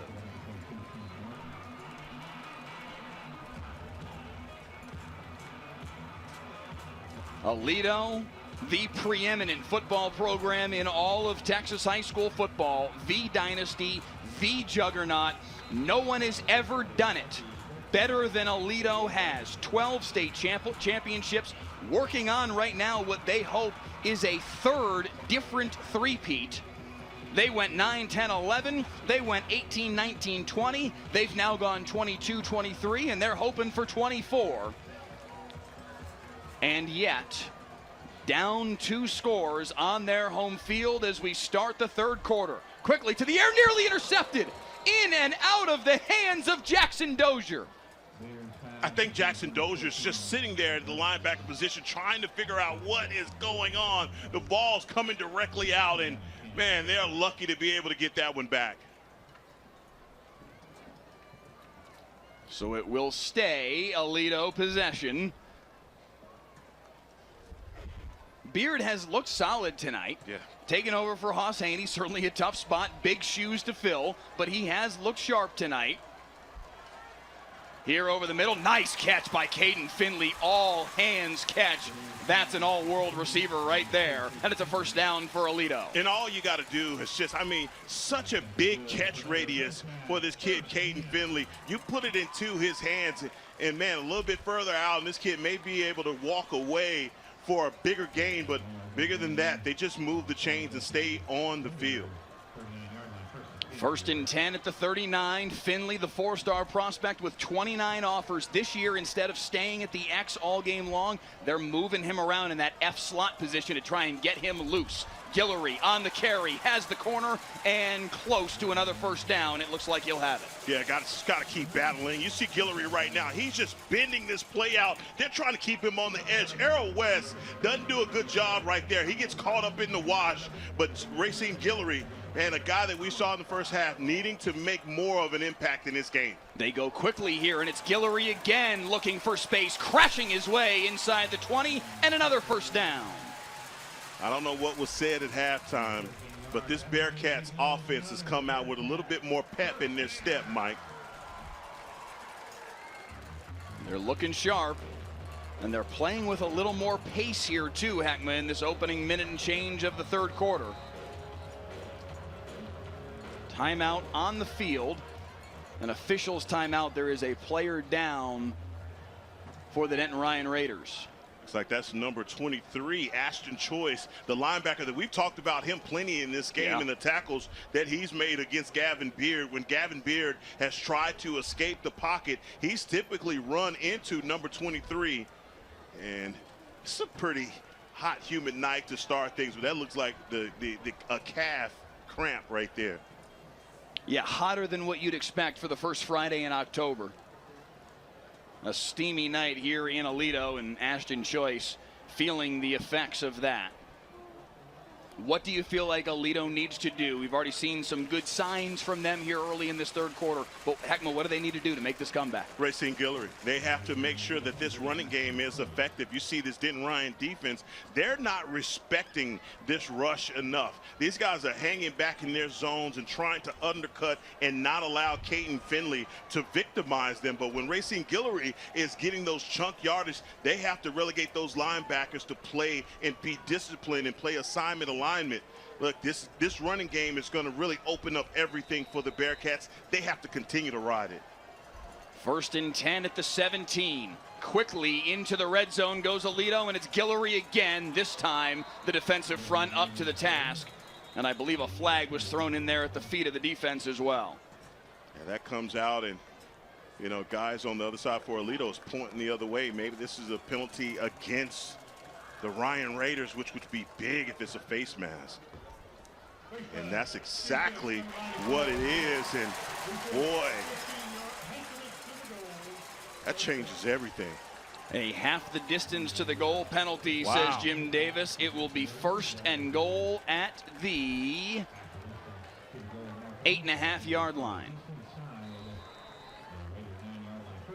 Matthew R. in the YouTube comments says Aledo takeover. Can they? Guillory into a wall. And that wall has a name, and it's Cookie Warmate. I mean, this guy Cookie's doing it all, okay? He's running for touchdowns, but look at him use his big body inside. Well, really, Guillory runs into the back of his offensive lineman, number 65. Nowhere to go right there. Chase Henderson kind of clogging things up for his running back. Yeah, Warmate was there to make the tackle, but the wall actually was Chase Henderson, the center. 2nd and goal, but now from the 11, a loss of 3 on the play. Beard to the air, over the middle, Finley, touchdown.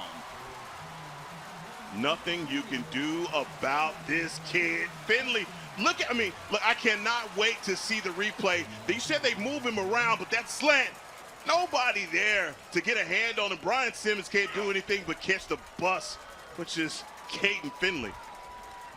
The 11-yard touchdown hookup, and it is a 1-score game again. There was a roughing the passer penalty afterward. They will apply the 15-yard penalty on the kickoff. I'm just going to say now what I said last week.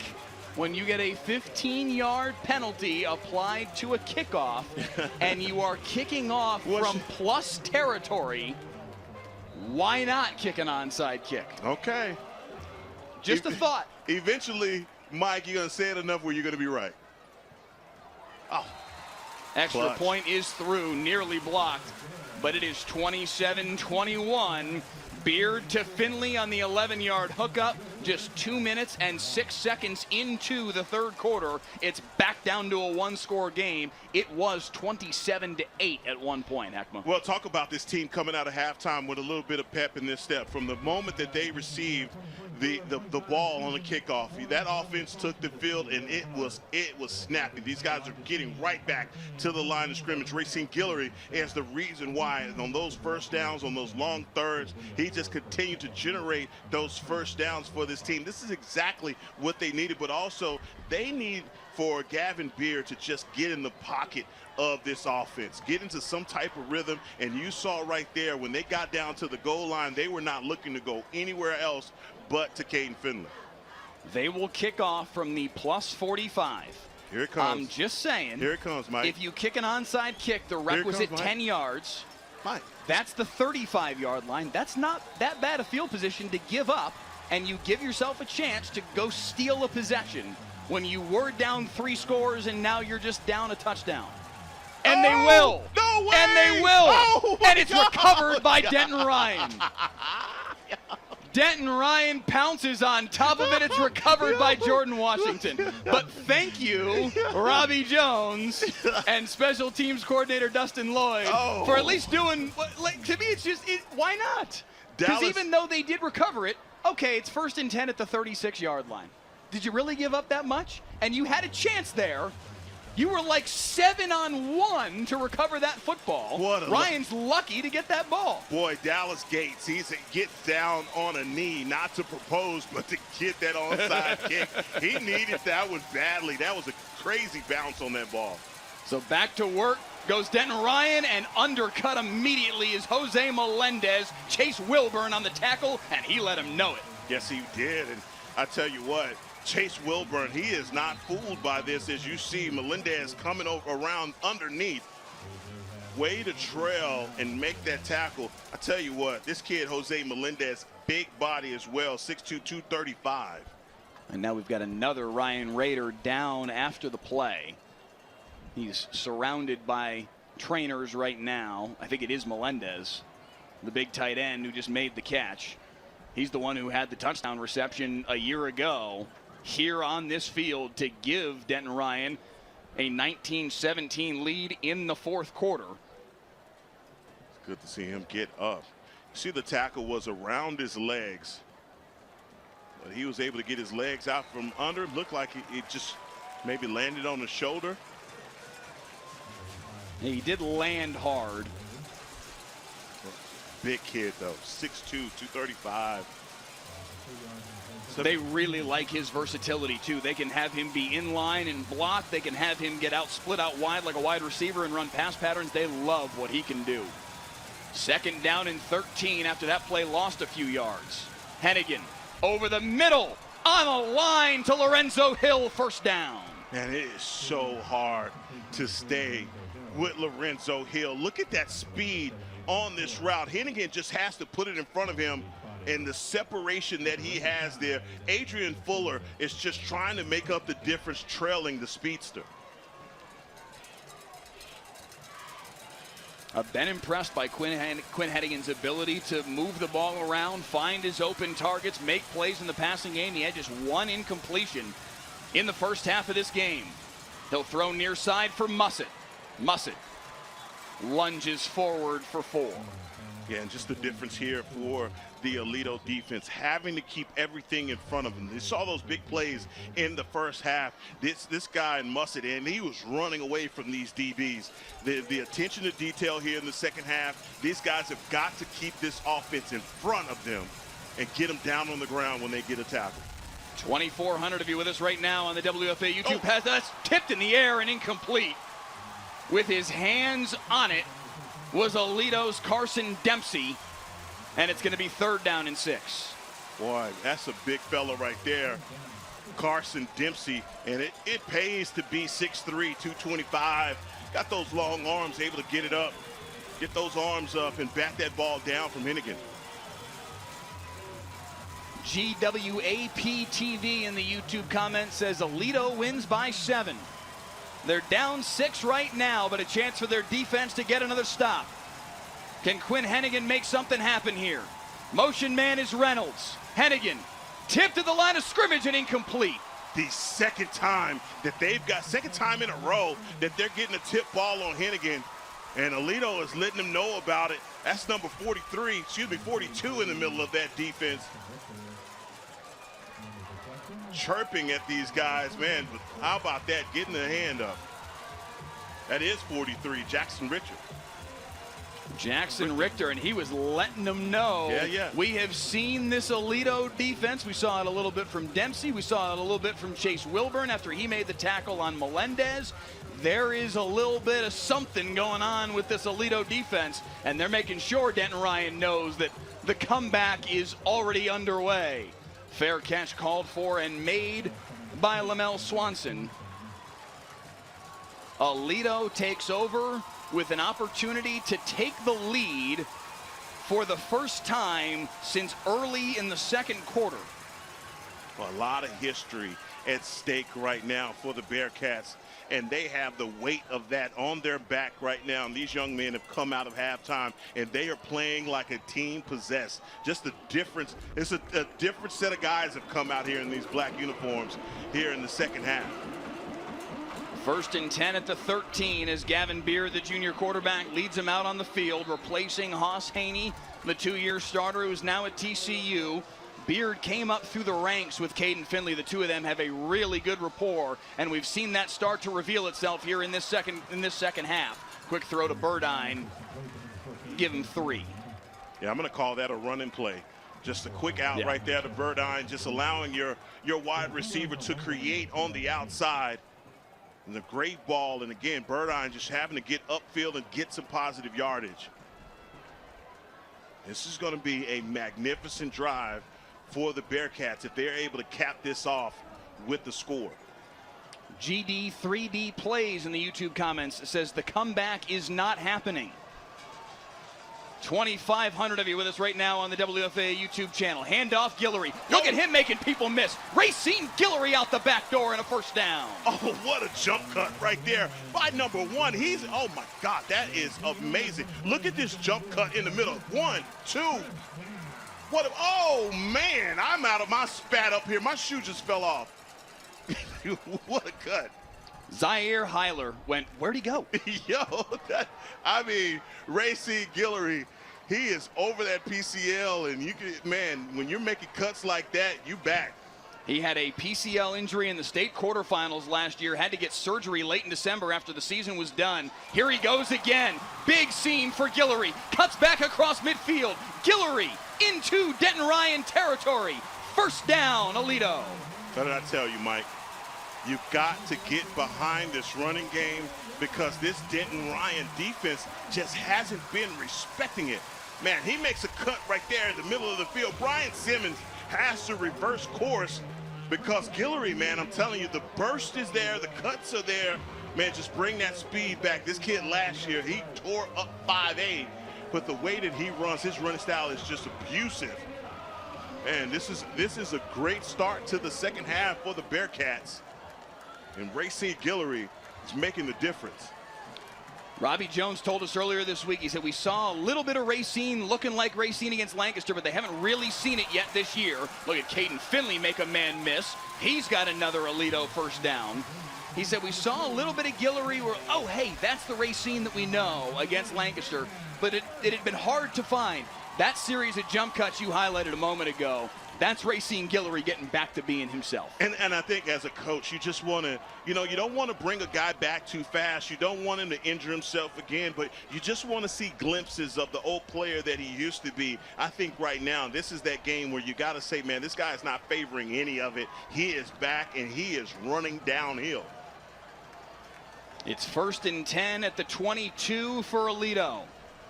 They've already cut the lead to 6. Denton Ryan shifts the defensive line, and this time they get to Guillory. Yeah, you got to do that, and that's the I'm gonna start calling him the Cookie Monster.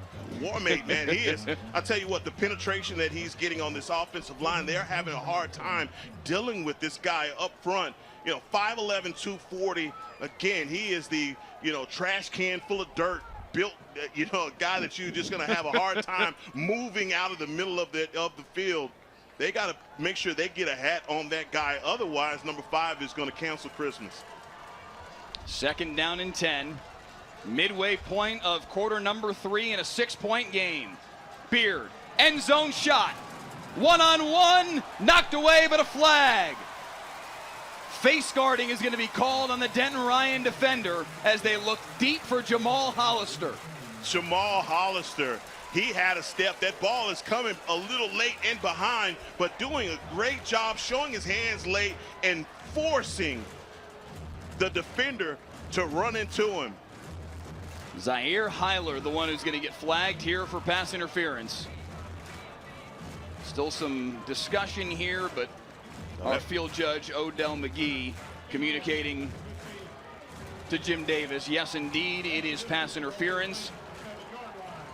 It will be 1st and goal at the 7 for Aledo. Talked about Gavin Beard being in the pocket, a guy that he just needs to calm his nerves down. We saw him the last time he got down in the red zone. He threw an interception. Now is not the time for it. Lead this team.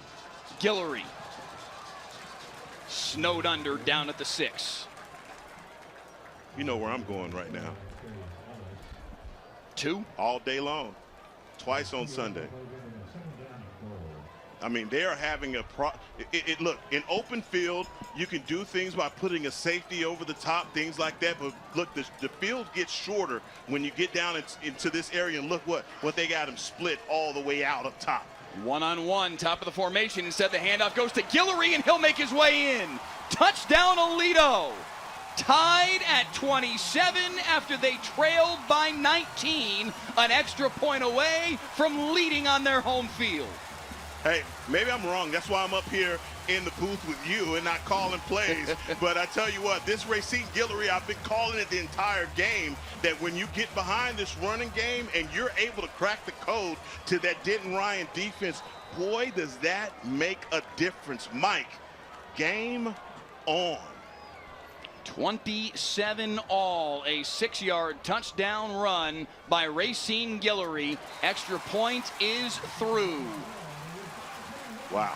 Aledo leads for the first time today with 5:21 in the 3rd.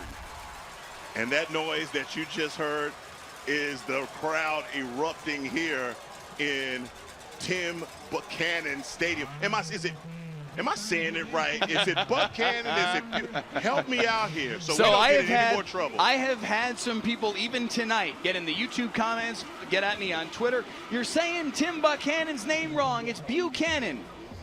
I promise you, we have in the WFA sports department had this discussion ad nauseum, and we have called Coach Buchanan about exactly this issue, because we did the Denton Ryan Aledo game 2 years ago, and I'm calling him Buchanan, as I was told to by Paul Melton, our high school producer, back in 2015 when I first got to town, because he said, Tim Buchanan said, you pronounce it Buchanan. And then even some of the assistant coaches from Aledo told me that night 2 years ago, yeah, no, it's Buchanan. I'm like, what? I've been doing it wrong for 6 years?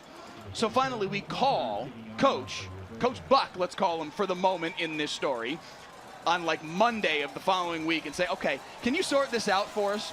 He said, well, I don't know that I can. Another little surprise onside here. Fair catch called for. Ball's loose. Denton Ryan football. Oh, my. Whew. Blood's in the water. You are not kidding, my man. So to quickly put a bow on this story, we called Coach Buck. Another look here at the onside kick. Eventually pounced on by Denton Ryan. Martin got on top of it, the sophomore. And he said, well, my wife says Buchanan, but I say Buchanan. We're like, hang on a second. You guys can't even decide how to pronounce your own last name? So I promise you, to the folks out in Aledo, they're like, you're saying it wrong. You're saying it wrong. Coach Buck told us he says Buchanan, but his wife says Buchanan. To me, that says there is no wrong answer, but if Coach Buck says Buchanan, I'm going to say Buchanan. We got a game here at Coach Buck Stadium, okay? How about that? Coach Buck Stadium works just fine for me. Can't mess that up. By the way, Denton Ryan has themselves some questions right now. How, Heckma Harrison, do they respond to what is all of a sudden an avalanche coming right at them? Settle their nerves and get back to what got them here. Get behind this running game, but find number 2. They have a number 2 of their own and a number 3. Lorenzo Hill made a nice catch there. Made something out of nothing. He didn't have a whole lot of running room, and he's able to pick up 5. You talk about a guy that was looking at some lost yards, and that was all number 3, Lorenzo Hill, making something out of nothing. Look at this, man. The blocker on the outside, they just continue to drive for him. Number 19, Raymond Smith. But, man, number 3, that is awesome. But here comes 3rd down again.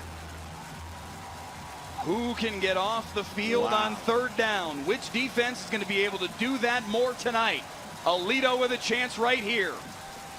Motion man is Warmate. They're going to swing it out to him. Warmate, can he make a man miss? He does! Warmate spins his way close to midfield. He's going to be short of the line to gain, though. Nemo Warmate, man, this kid, man, he is just continuing to battle. Look at this shot he takes from number 23, how he keeps his feet after Cameron Hall lowers the boom on him. But, Mike, this is a big 4th down. We saw Denton Ryan go for it on a 4th and 1 around this spot of the field to start the game, and Cookie Warmate took it 53 for a touchdown. What will they do here? They need 2. Power eye set. They fumbled the football. Warmate fumbled the football. No matter who recovered it, it's a Aledo ball. Listen to this crowd. Oh, my God. Oh, man. Don't tell me this streak doesn't mean anything, because these guys are playing all out. They have come out of the locker room. I don't know who these new guys are, but, man, they are. I like them. 122 district wins in a row for the Aledo Bearcats, spanning all the way back to 2007. They trailed this game 27-8. They've scored 20 points straight since then. Winkfield taken down by Ashton Choice back on the field after we saw him dinged up earlier. And you just see that speed from Ashton Choice. You love linebackers that come downhill like that, the kind that can scrape, use leverage, make tackles. They have some great linebackers on the other side for the Ryan Raiders. Ashton Choice, Dillon, Arkansas. I was just joking with Coach Hennigan. I said, man, it seems like you keep an Arkansas on your team. DJ Arkansas was terrific. Dillon Arkansas might be even better. Handoff here up the middle for Guillory. Spins his way. Ball came out at the end. Gonna mark him down. They're gonna say he was down, but the ball did come out there. Boy, was that close. Spinning around. Oh, it definitely came out. But I think he got back on top of it. Yeah, Guillory recovered it himself at the bottom of that pile. It's so weird. That football, it does some weird things. Sometimes it'll bounce away from you, and sometimes it'll bounce right back to you. Matthew R. in the YouTube comments says Aledo smells blood.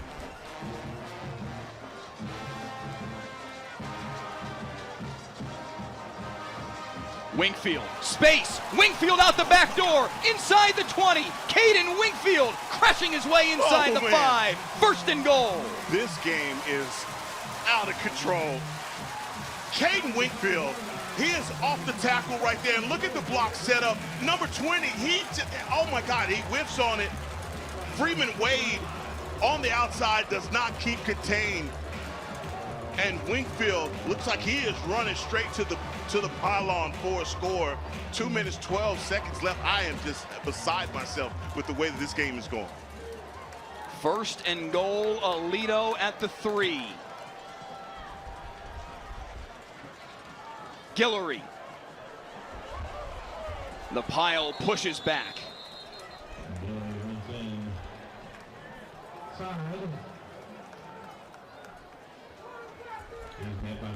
What do you do right now if you're Dave Hennigan and Denton Ryan? You know, they've got it right now. They're in the blender, and a lot of times defensively, when you have a team in front of you where that everything is clicking for them, you got to find a way to get some stops. You got to get back to what you did in the first half. Don't allow for Caden Finley to victimize you, but up front, you're so good. You haven't allowed a rushing attack like this all season long. Just calm down. Wildcat, Guillory plunging forward, and he's in.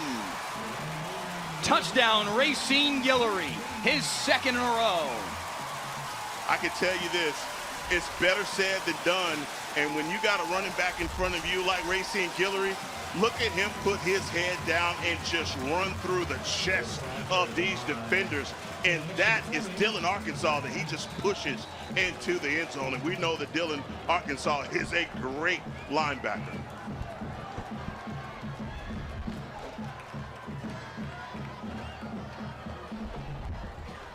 Extra point, nearly blocked again, but up and through. It started with Adrian Fuller, the 102-yard kickoff return for a touchdown, and Aledo has scored 4 straight times to lead 35-27 late third quarter on Friday Night Football.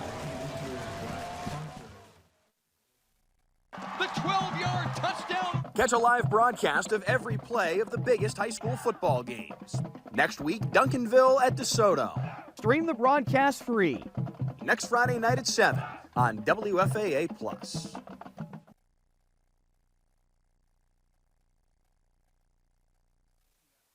If you have it, pop it to me at some point. We'll try and get it up.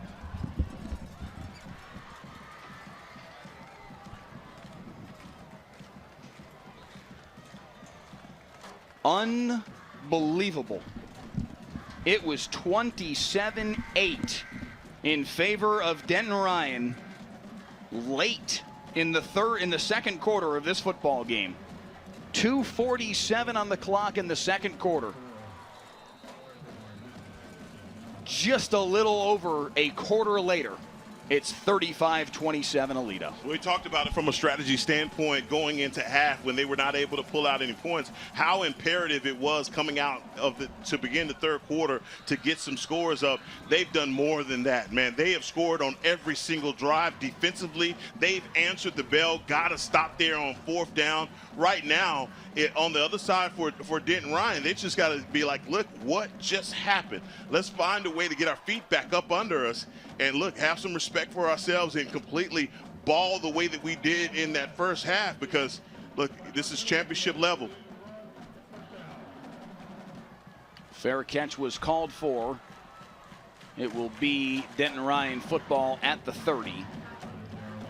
But just to finish my thought, this is championship level football, talking about these two teams that, hey, they have to continue to win, and everybody in the state thinks that this is just going to be, like you said, the appetizer for what's going to come later. These guys are going to see each other again. And my God, what a game.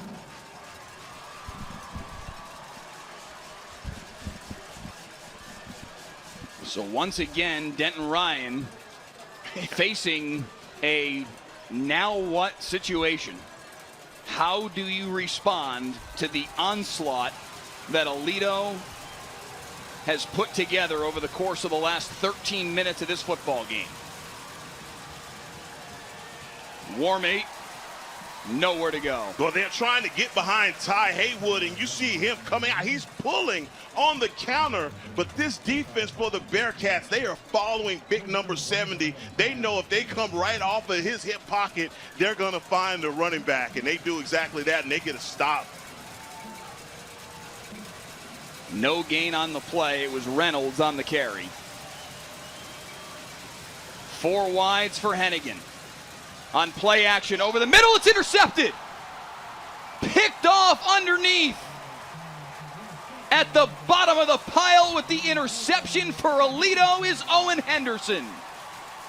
Owen Henderson has said right there, Quinn, I am sick of that throw. I've seen you make it way too many times. You're going to Lorenzo Hill, and I'm going to stop you. Not going to allow it one more time. The mystique What a of read. Aledo is real. Big fella, I see you, Owen Henderson, showing some emotion. He just made a heck of a play. And I'm telling you right here, Mike, if Aledo scores, this is what you'll call busting the game wide open. 1st and 10 at the 37. Winkfield falling on top of him is Denton Ryan's Trayvon Bates. Yeah, this feels like for Denton Ryan, you have to make a stop here to stay in the football game. Yeah, they're on their heels right now. And, you know, look, they had an answer for Caden Finley. They were riding guys. They had guys underneath them, guys over the top, double teaming them. They came out of that single safety high. Now you see it more of a two safety high look. That's basically saying, look, we got to keep it all in front of us right now. These guys are getting behind us defensively.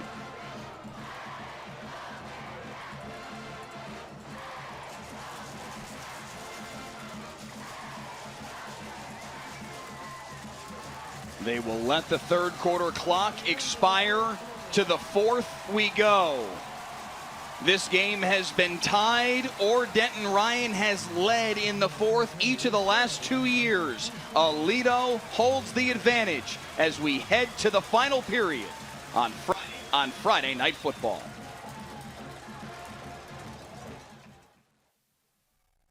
WFAA has a legacy of changing the system. Most recently, we did a story on ankle monitors and how they don't work, and how criminals are committing crimes with ankle monitors. And yeah, there's legislative change coming. Our 2-year investigation caught the attention of state representatives. Now, it's a crime to cut off ankle monitors. I want people to see things that we need to hold people accountable for. Right now in Terrell and in Dallas, your heat index is 107. Everyone in McKinney is dead. It's hot in McKinney. We'll fix that probably. Possibly the most loved and hated man in North Texas. Whatever the weather brings, we bring the Delcas.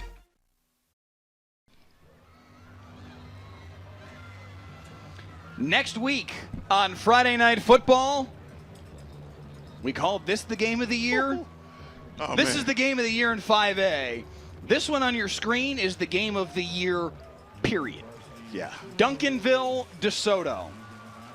This one was also number 1 and number 2 in the state rankings preseason. DeSoto has fallen to 4. They're lost to North Crowley, who, by the way, is the hottest team on the planet right now. Period. Duncanville, DeSoto, next week, right here on WFA+. Man, these first 2 weeks of October, buddy, we are spoiled rotten. Oh, it took the words right out of my mouth. Spoiled rotten, as a matter of fact, man. When you get two teams like this facing off week in and week out, and, man, we got an opportunity to see North Crowley, and I'm telling you what, they are the real deal. There's a lot of good things going on out there, but you cannot forget about Duncanville and DeSoto.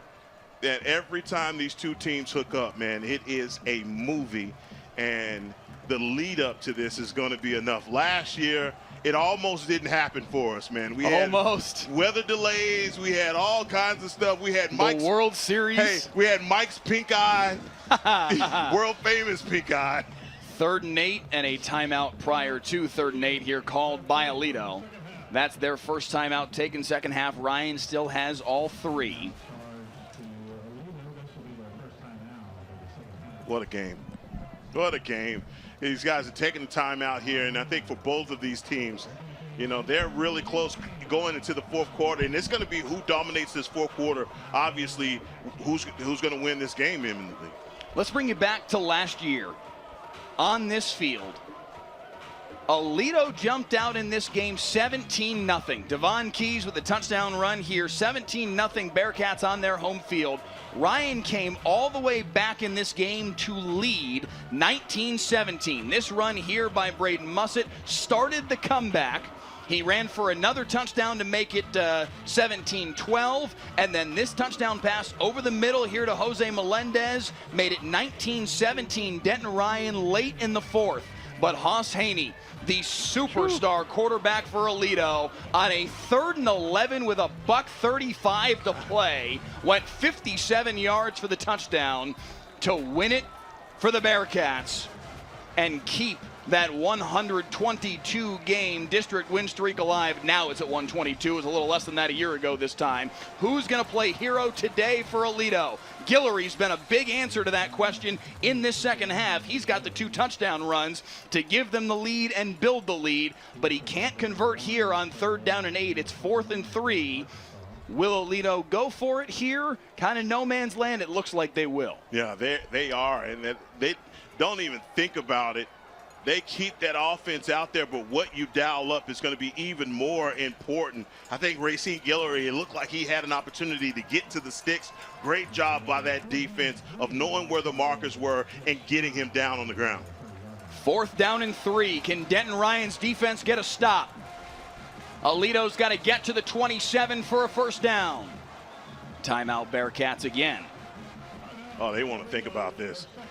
They want to think about it, and this is a gigantic 4th down here for Aledo. We showed you Aledo's first state championship back in 1998. Let's show you their most recent title. Just about 9 months ago. They put it on Smithson Valley. Hawk Patrick Daniels with the touchdown run here. Aledo took the lead for good, and Hoss Haney put on a show. Hits Caden Finley for a long touchdown here. Later, he'd have another deep ball touchdown pass to Colton McCoy. Aledo cruises 51-8, the final over Smithson Valley to claim their 12th state title in program history. And while we're at it, let's show you Denton Ryan's most recent title, because this 2020 Denton Ryan team still might be the best single team I think I've seen in my 8 or 9 years here in North Texas. This team was ridiculous. Seth Hennigan, deep ball there to Billy Bowman, and it was the defense. It was the defense for this team that was so unbelievable. Garyon Robinson had the pick here.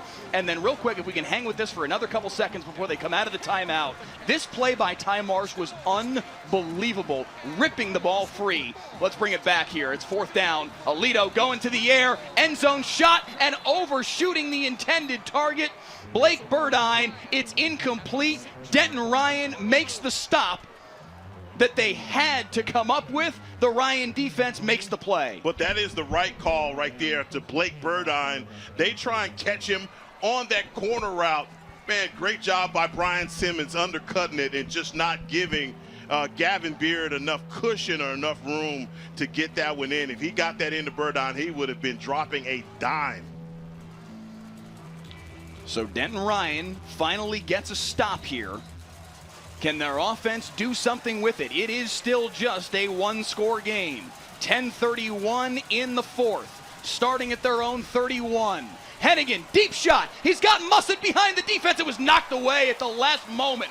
Good job to recover and make the play by Adrian Fuller. Boy, Adrian Fuller, when he goes to sleep tonight, boy, he needs to say his prayers, because this is a ball that Braden Mussett shows his hands, and I don't know if he's looking at the reflection on the visor from Mussett, but man, how he knew to get his hands up underneath that at the last minute is beyond me. Great job right there by number 7, Adrian Fuller. 2nd and 10. Hennigan to Mussett again. This time he makes the catch. 4 black jerseys surround him. A gain of 4. But that's who you got to ride, man. This kid, Braden Mussett, right now, I mean, I got to put the ball in his hands. Even if I got to move him back to quarterback and put him in the Wildcat, I just need him as a viable weapon right now. 3rd and 6. They've got to get to the 41. The Aledo crowd getting loud. Blitz off the edge, coming right at Hennigan. Steps up to evade it. Hennigan hammered after a gain of 3, and it's 4th down. Chase Wilburn there to make the stop. Boy, Chase Wilburn, he is not fooled. He knows. He's look, if I'm going to respect somebody's speed, it's not going to be number 9. And my God, try and get down. You don't want to get Hennigan hurt in a game like this, but what a shot. Yikes. And Denton Ryan will have to punt it away. Halen Keese back to punt it. Lamel Swanson to return for Aledo. Denton Ryan with basically a defensive set, staying eyes up for a potential fake, but they do punt it away. Fair catch made by Swanson right at the 30-yard strike. Boy, this is, how about the back and forth right now defensively? Both of these teams, their defenses are standing up, getting some stops right now. I think for Aledo, man, this offense, they came out in the 3rd quarter and they were just like they were hot. Not being able to get any stops on the other side for Denton Ryan, because they had everything firing and clicking on all cylinders. This offense looked to be getting behind Racine Guillory, and his running ability and legs have just led everything in the third quarter. Denton Ryan getting some stops here, making them think about going some different directions. This fourth quarter is so important. Low snap, handoff, goes nowhere. Brady Powell on the carry, able to fall forward for 2. Got to give him credit for that, falling forward for 2. It looked like he was going to take a big loss on that play.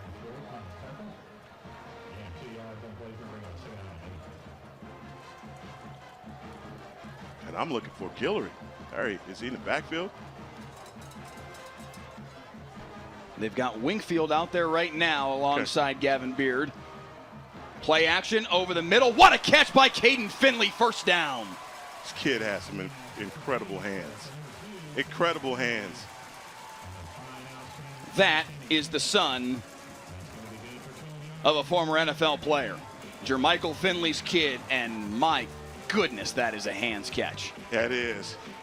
And you know what? We make a lot of it. When you see a kid that comes in and he has that pedigree and the DNA, dad's played in the NFL, you kind of, you compare the kid to the dad. Caden Finley is making his own name out here, man. This kid has his own thing going on. Great hands, great speed, great playmaking ability. Wingfield getting to the outside, breaking tackles. Another first down run into Denton Ryan territory. This Raiders defense is looking tired. Yeah, and for the first time, Mike, they have started to look tired, and they're looking like this depleted offensive line for the Bearcats are starting to wear on them a little bit. 1st and 10 at the 42. 27-8, Denton Ryan. Feels like an eternity ago. When did that happen? Only 17 minutes worth of game time ago. Up the middle, Wingfield stood up, then pushes forward again. Give him 8 on the carry. Man, hard to stop this running game. And again, we came in, we're talking about all the substitutions on that offensive line. This looks like the starting 5 to me. You know how hard it is to get 5 guys that haven't played together to look this in sync in this type of football game. This is amazing the way that these guys have kind of curtailed and covered up some of their mistakes that they were making in the first half. Clock has ticked down, under 7 minutes to play. Wingfield again, big hole, first down, inside the 30. Great play design, and what do the Bearcats do? They run away from the pressure. Look at the pressure coming right here in the A-gap, and they go right to it. Man, this is, I say run away from it. They ran right at the pressure. They covered it up for a big gain, and what does it do? It moves the chains for another Bearcat first down. 1st and 10 at the 27, and that clock continues to bleed.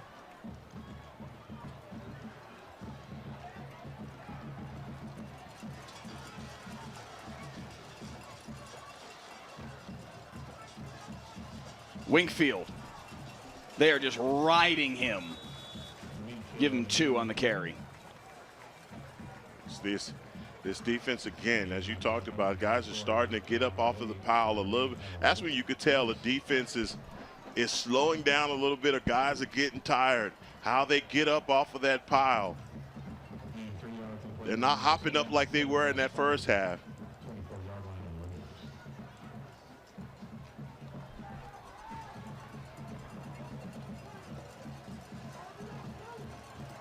Second and 7.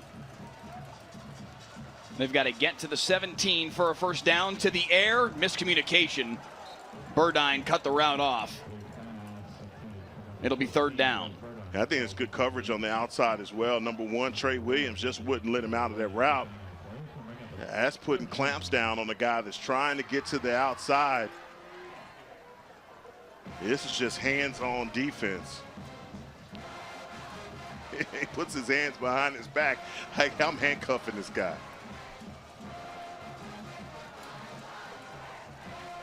The game of the year in 5A has lived up to the hype. 3rd down and 7. Can Denton Ryan get a stop? Oh, we get jumping on the left side over here. Who are they going to call that on? Warmate's trying to say that it's a false start, and the line judge agrees. Oh. Talk about shooting yourself in the foot right there on the 3rd down.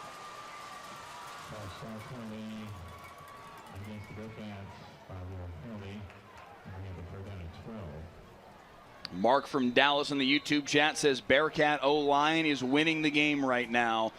In this second half, we have seen them move bodies. And again, to your point, this is a unit that is tossed all around. Guys out of position, guys filling in for players that have been hurt in the last couple of weeks.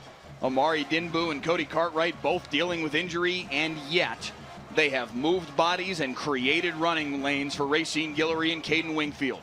3rd and a dozen now, though. To the air they go. Pressure on Beard. He scampers away, flips it forward to Guillory. Guillory's going to have the first down and then some. Racine Guillory will score. Touchdown, Aledo. An unbelievable play by Gavin Beard.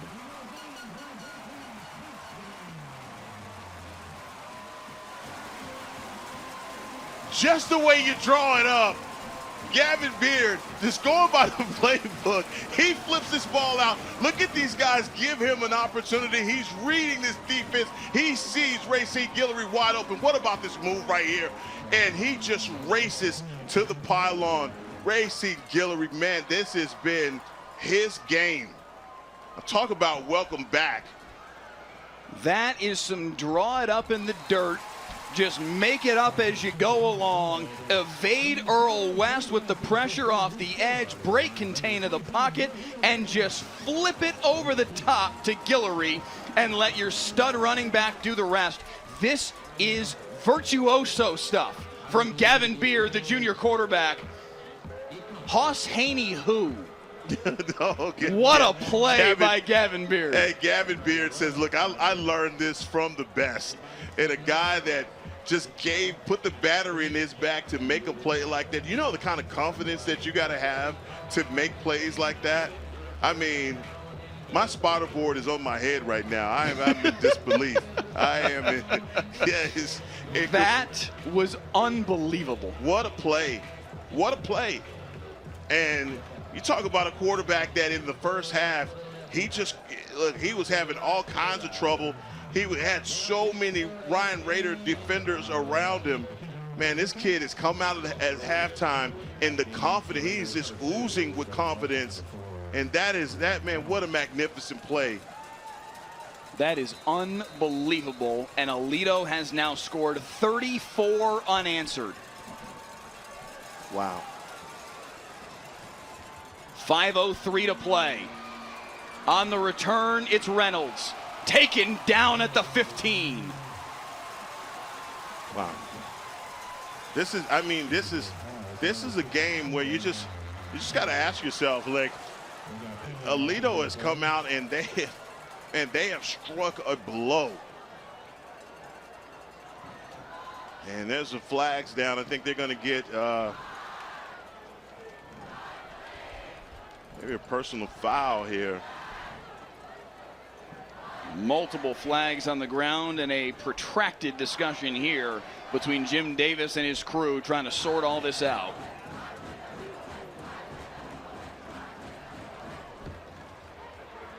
There are 2 fouls on the play. Unsportsmanlike conduct, number 24, Aledo. Unsportsmanlike conduct, number 14, O'Brien. Those penalties will offset and will go first down. Jordan Hall from Aledo and Dallas Gates from Denton Ryan with a little bit extra for one another after the play. The penalties will cancel out and Denton Ryan will take over. Yeah, offsetting penalties. This officiating crew just basically sending a message to these guys. This has been highly contested and, getting contentious on the other side for Denton Ryan. The Raiders are just frustrated right now.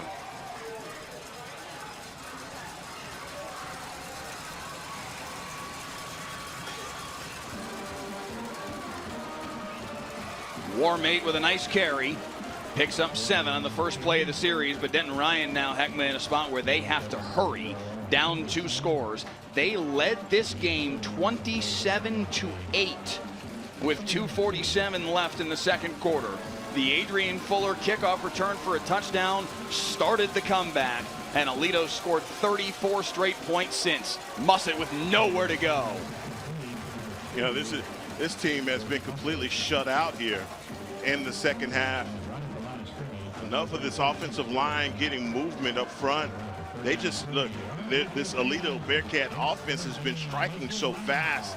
And on the other side for Denton Ryan, their offense has just been going 3 and out. They have not gotten anything going on here in the second half. 4 minutes to play, 3rd and 3. 2 wides to either side for Hennigan. Pumps, steps up, has to flip it near side. Mussett, what a catch to make the first down. Talk about the spark of this offense. It's been number 2, Mussett. And he is just continuing to battle guys hanging on him. Double coverage, triple coverage, doesn't matter. He just continues to make a play. Wow. 1st and 10. I can't believe Denton Ryan's slim hopes remain alive. This game was 27-8. I know. That is unreal. The mystique of Aledo, man. Deep ball up the middle of the field looking for Lorenzo Hill, and a flag will come in at the end here. Yeah, they're going to call it. They're telling me, you know, it shows his hands last minute. He's yanking on him. They're going to get number 18 here on the penalty. It's Carson Adolph. Yeah, I think it's 19. It's Alex Patton, yeah, the sophomore. The sophomore trying to go step for step.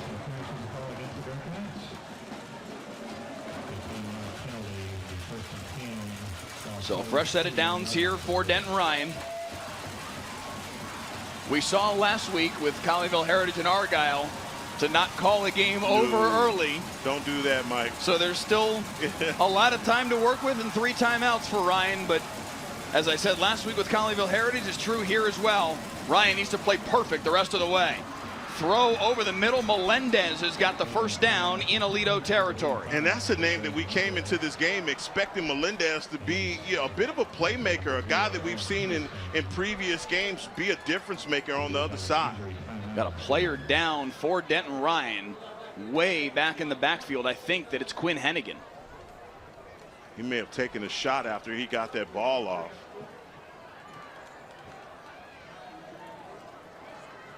Brady Cardwell is listed as the backup quarterback, but I imagine Mussett would actually be where they would go here, though they are in a position where they need to push the football down the field.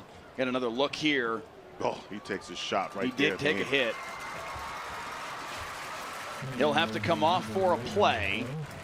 Mussett and Cardwell playing catch on the far side to get loose. It looks like it will be Cardwell to come on the field because Denton Ryan is absolutely in a position where they need to throw the football right now.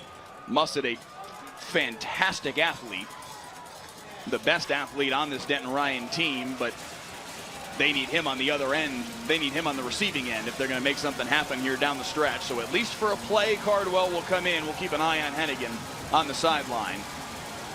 1st and 10 at the 46. Handoff here for Reynolds. Reynolds gets the corner, runs out of bounds at the 40. 3:11 to play. Trayvon Reynolds is lightning quick, and you see him, his cut ability here at the end of this play, just getting to the outside. Look at that block inside by Marcus Garcia. We talked about him, man, big time block to get his running back out the back door.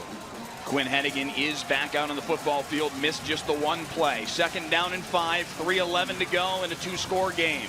Hennigan, straight drop, looking deep for Mussett. Double coverage and it's intercepted. Aledo with the pick at their own 20-yard line. Cameron Hall with the interception, his first of the year, and Aledo takes over with 3 minutes to play.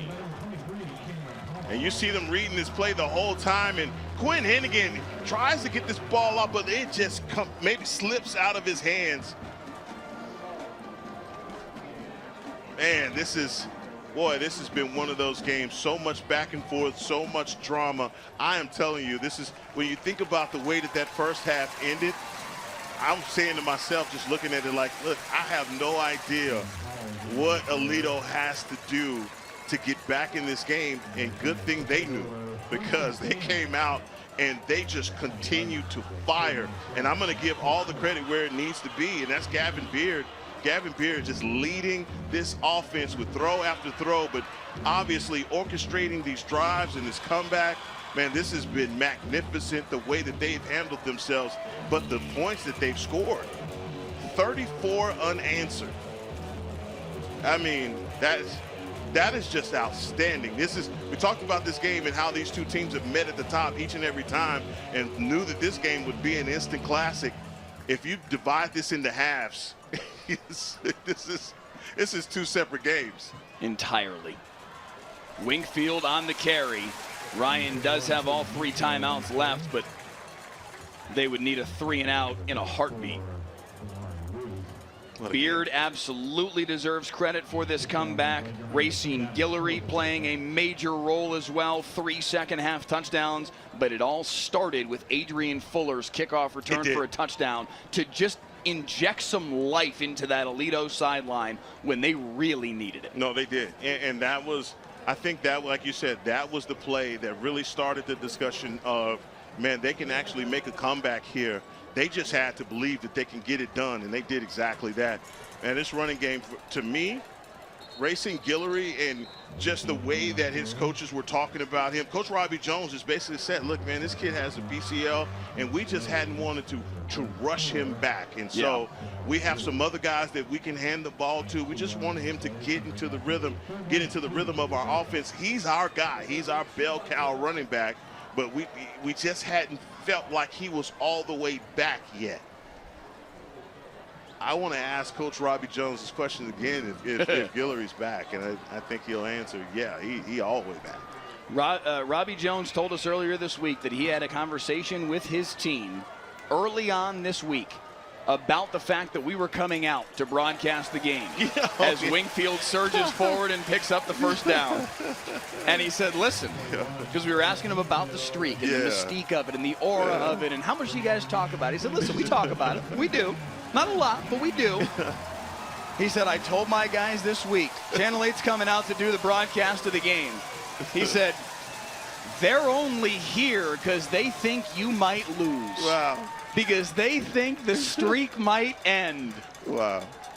And as I said to Coach Jones, and you as my witness here, I said, Coach, I know you know that's not really why we're coming out. We're coming out because we think it's going to be a great football game, and God bless both of these football teams. They gave us a great game tonight.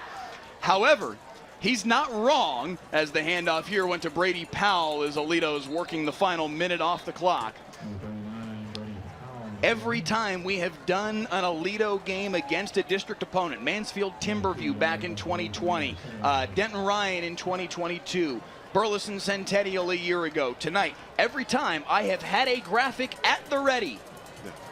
Aledo's first district loss in X number of games. Tonight it would have been 122 games. First district loss until October 25th. And every single time we have come to do an Aledo football game, they have told me, they have told our director, Clay Marshall, you can take that little graphic and shelve it because you need the other one. Aledo kneels it out. They come back from 27-8 down, score 34 unanswered, and win again. 123 in a row. The streak lives. And that's great football, and just the heart of a champion by the Bearcats. They played their guts out tonight, and you want to give credit where credit is due to sparking that comeback. Adrian Fuller, then he's the guy that had the kerosene and says, guys, follow me, because it was that play that he made really on a mistake. On a ball that goes into the end zone, and he runs 150 some odd yards for that touchdown, and that galvanized this team and made these guys believe. What a comeback by the Aledo Bearcats. And man, I don't know what they got in the water around here, man, but it works. The right play by Adrian Fuller would have been to let that ball go through the end zone for a touchback. Absolutely. He caught that ball with his momentum taking him into the end zone. He had no choice but to return it. doubled back and forth and beat everybody to the corner. Cut back across the field, took it 102 yards for the touchdown, and that is what started it all for Aledo tonight. Prior to that play, they had 2 field goals and a safety. That's it. In almost an entire half of football. Unbelievable. And then they score 34 straight. Yeah, that was incredible. I mean, and I wouldn't have believed it if I hadn't been here to witness it myself. I think for everybody, we talked about it that first quarter, and that first quarter score, it's 6-2. I mean, it's like it was wonky. We're like, what kind of game? What is this? What's going on here? This isn't the game we put all of this juice and marketing into. The 6-2. We were definitely expecting fireworks easily when we got here. Oh, we got the fireworks. It was just 2 quarters later. Aledo is inevitable. Yeah, absolutely. Still, even after all these years, 3 different head coaches now. They still find a way to do what they did tonight. Denton Ryan played an unbelievable first half of this football game. Jumped all over Aledo of all teams in Aledo. Led 27-8, punched him in the mouth, made plays in special teams, made plays with their tight package with the handoff to Warmate on the 4th and 1. Made plays in the passing game with both Hennigan and Mussett at quarterback. Did everything they could have wanted to do. And what they were in control of the football game. And yet Aledo found a way again. And to me tonight, you're seeing the birth of, okay, now here's your next generation. Because I did have that question coming in tonight, because we showed the highlight packages of 2022 and 2023. It was Hoss Haney. It was Hoss Haney. When it mattered, when it was nut crunching time, Hoss Haney made a play. Hoss Haney made an 86-yard touchdown run to put it away in 2022. Hoss Haney made a 57-yard touchdown run to give Aledo the lead and win the football game in 2023. There was a little bit of, I'm looking around the roster, I'm going, who's that guy this year? Multiple guys stepped up and said, hey, I'm happy to take that mantle. Gavin Beard, Racine Guillory, Caden Finley. Again, Adrian Fuller started the whole thing with the kickoff return for a touchdown. Gavin Beard grew up a lot tonight. Yes, he did. And the thing is when we got an opportunity to talk with Coach Jones, he said, look, you just can't concentrate on one guy on this team. Yes, Caden Finley's going to get a lot of the attention, but you can't concentrate on one guy. And how true was that? And you just echoed all of that. Defensively, where they needed to get stops. I know we always going to give a lot of the kudos to the offense, but this defense, I think in the second half, the way that they bowled up their neck and said, look, we're just not going to allow you to victimize us the way that you did in the first half. I think I looked to you and I said to you, I said, Mike, what's going on here? Because once they scored 27 points, this thing would look like it was completely off the rails, and this was going to be a one-sided win for Denton Ryan. The second half of football from Aledo, it really showed that championship pedigree and what this thing is all about. I mean, too bad everybody didn't get a chance to see our open, which I thought was great. And we outlined that exactly with just saying that, look, the standard is the standard. And as I pointed out, when you have 2 teams that always meet each other at the top of their game in every decade, the stories write themselves. This is going to be an easy story to write. And this has just got the title of it, The Heart of a Champion. And the heart of the champion was shown by Aledo today. They did not blink. You say that they are inevitable. They did not blink. Yeah. Even when they were down, they stuck to the game plan. And a guy like Gavin Beard, who has been in the shadows of Hoss Haney, rightfully so, because Hoss Haney was such a great athlete. He came out of that shadow today and really made a name for himself with the way that he played. And man, this is a great team win, but there are a lot of guys on that team on the other side for Aledo that you got to give kudos to, that just grew up right in front of your eyes. The touchdown pass from Beard to Guillory, the 29-yarder in the 4th quarter, just flipping it over top of the defense, is one of the more remarkable plays I've seen in a minute. That was tremendous. Yeah, just the way you drew it up. They do that in practice all the time. Okay, but that's just great vision and just great playmaking ability, and just, man, a guy that relied heavily on his playmakers. And seeing Guillory, I can't say enough about the job that he did tonight. Every time he got his hands on the ball, he just continued to peg and chop away and make big plays. This team never gave up.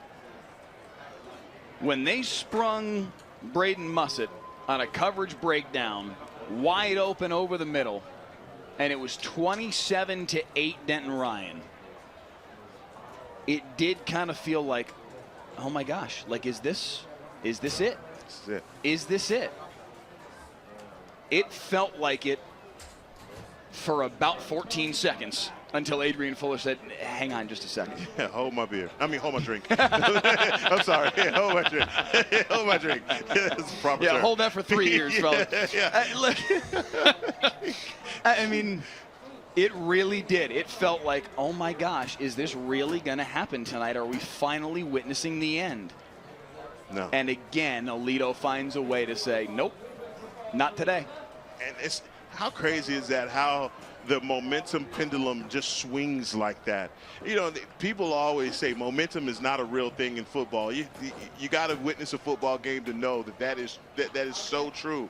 When one team has all the momentum and the other team can do nothing about it, it's like just a runaway freight train, and nothing that Denton Ryan did to try and answer the bell, try and get drives going. Even when they went for it on fourth down, the stops, they just kept getting stops. I want to give some credit on the defensive end. Owen Henderson, number 0, he was a part of a really big stop. Chase Wilburn, the other linebacker. Carson Dempsey, how many times did we call number 35's name? Yeah. Just knocking down the ball. There were two plays in a row where they knocked down the ball of Quinn Hennigan, and it just, again, everything that the Ryan Raiders tried just would not succeed. This was a championship level game. And Mike Leslie, if we get a chance to see these two teams again, go ahead and color me in on that slot. I will be there. Amen, buddy. Racine Guillory had 46 yards on 12 carries in the first half. He had 12 carries in the second half as well. The 12 second half carries went for 111 yards and 2 touchdowns. Wow, what a They difference. wore him down. Yeah, what a difference a half made. They wore him down. The offensive line from Aledo, despite being banged up, wore down the front 7 of Denton Ryan. And between Guillory and Wingfield, between the two of them on the day, 235 rushing yards on 35 carries. Incredible. Right around 7 yards a carry. Incredible. What an incredible game. I mean, this was that second half, and the way that they attacked him, the run, everything. I mean, we also have to say that, to talk about the job that Caden Wingfield did as well. I think that number 1 and number 21, the balance attack, you know, people call it thunder and lightning. It just was a change up at the running back position. And when they brought Guillory off the bench, man, there was nothing that they could do to stop these guys from capturing the edge and picking up those big chunk plays. Denton Ryan had 279 yards in the first half. They had just 61 yards in the second half. It turned off like a faucet.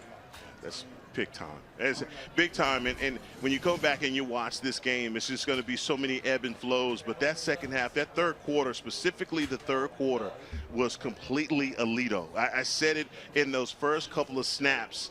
In the third quarter, you could tell that these guys came out of halftime with just a different pep in their step, and they came out and they just put it on Denton Ryan. An unbelievable performance from the Aledo Bearcats tonight, and we're not done, not even close. Next week on Friday Night Football, that one. Yeah. Duncanville, DeSoto. It does not get better than that. Tonight was amazing. The game of the year in 5A, and it gets even better a week from now. For our entire Friday Night Football crew, what a night we had here in Aledo. Thank you guys for bearing with us through the technical difficulties off the top. Kudos to Pete Friedman and Zachary Giannis back in house at WFAA, fighting I don't even know what to finally get us on the air. That was unfortunate timing with the game of the year on our air, but thank you guys for bearing with us and for being with us tonight on WFAA Plus and the WFAA YouTube channel, because this one was a lot of fun. Aledo comes all the way back for a 42-27 win, scoring 34 unanswered to do it. 123 district wins in a row. For our entire Friday Night Football crew, our director Clay Marshall, our photographers Graham Rayner and Dwayne Watkins, Heckma Harrison alongside, I'm Mike Leslie. What a night we had. Thank you so much for being with us. Aledo wins their 123rd in a row, 42-27 the final. We'll see you next week in DeSoto.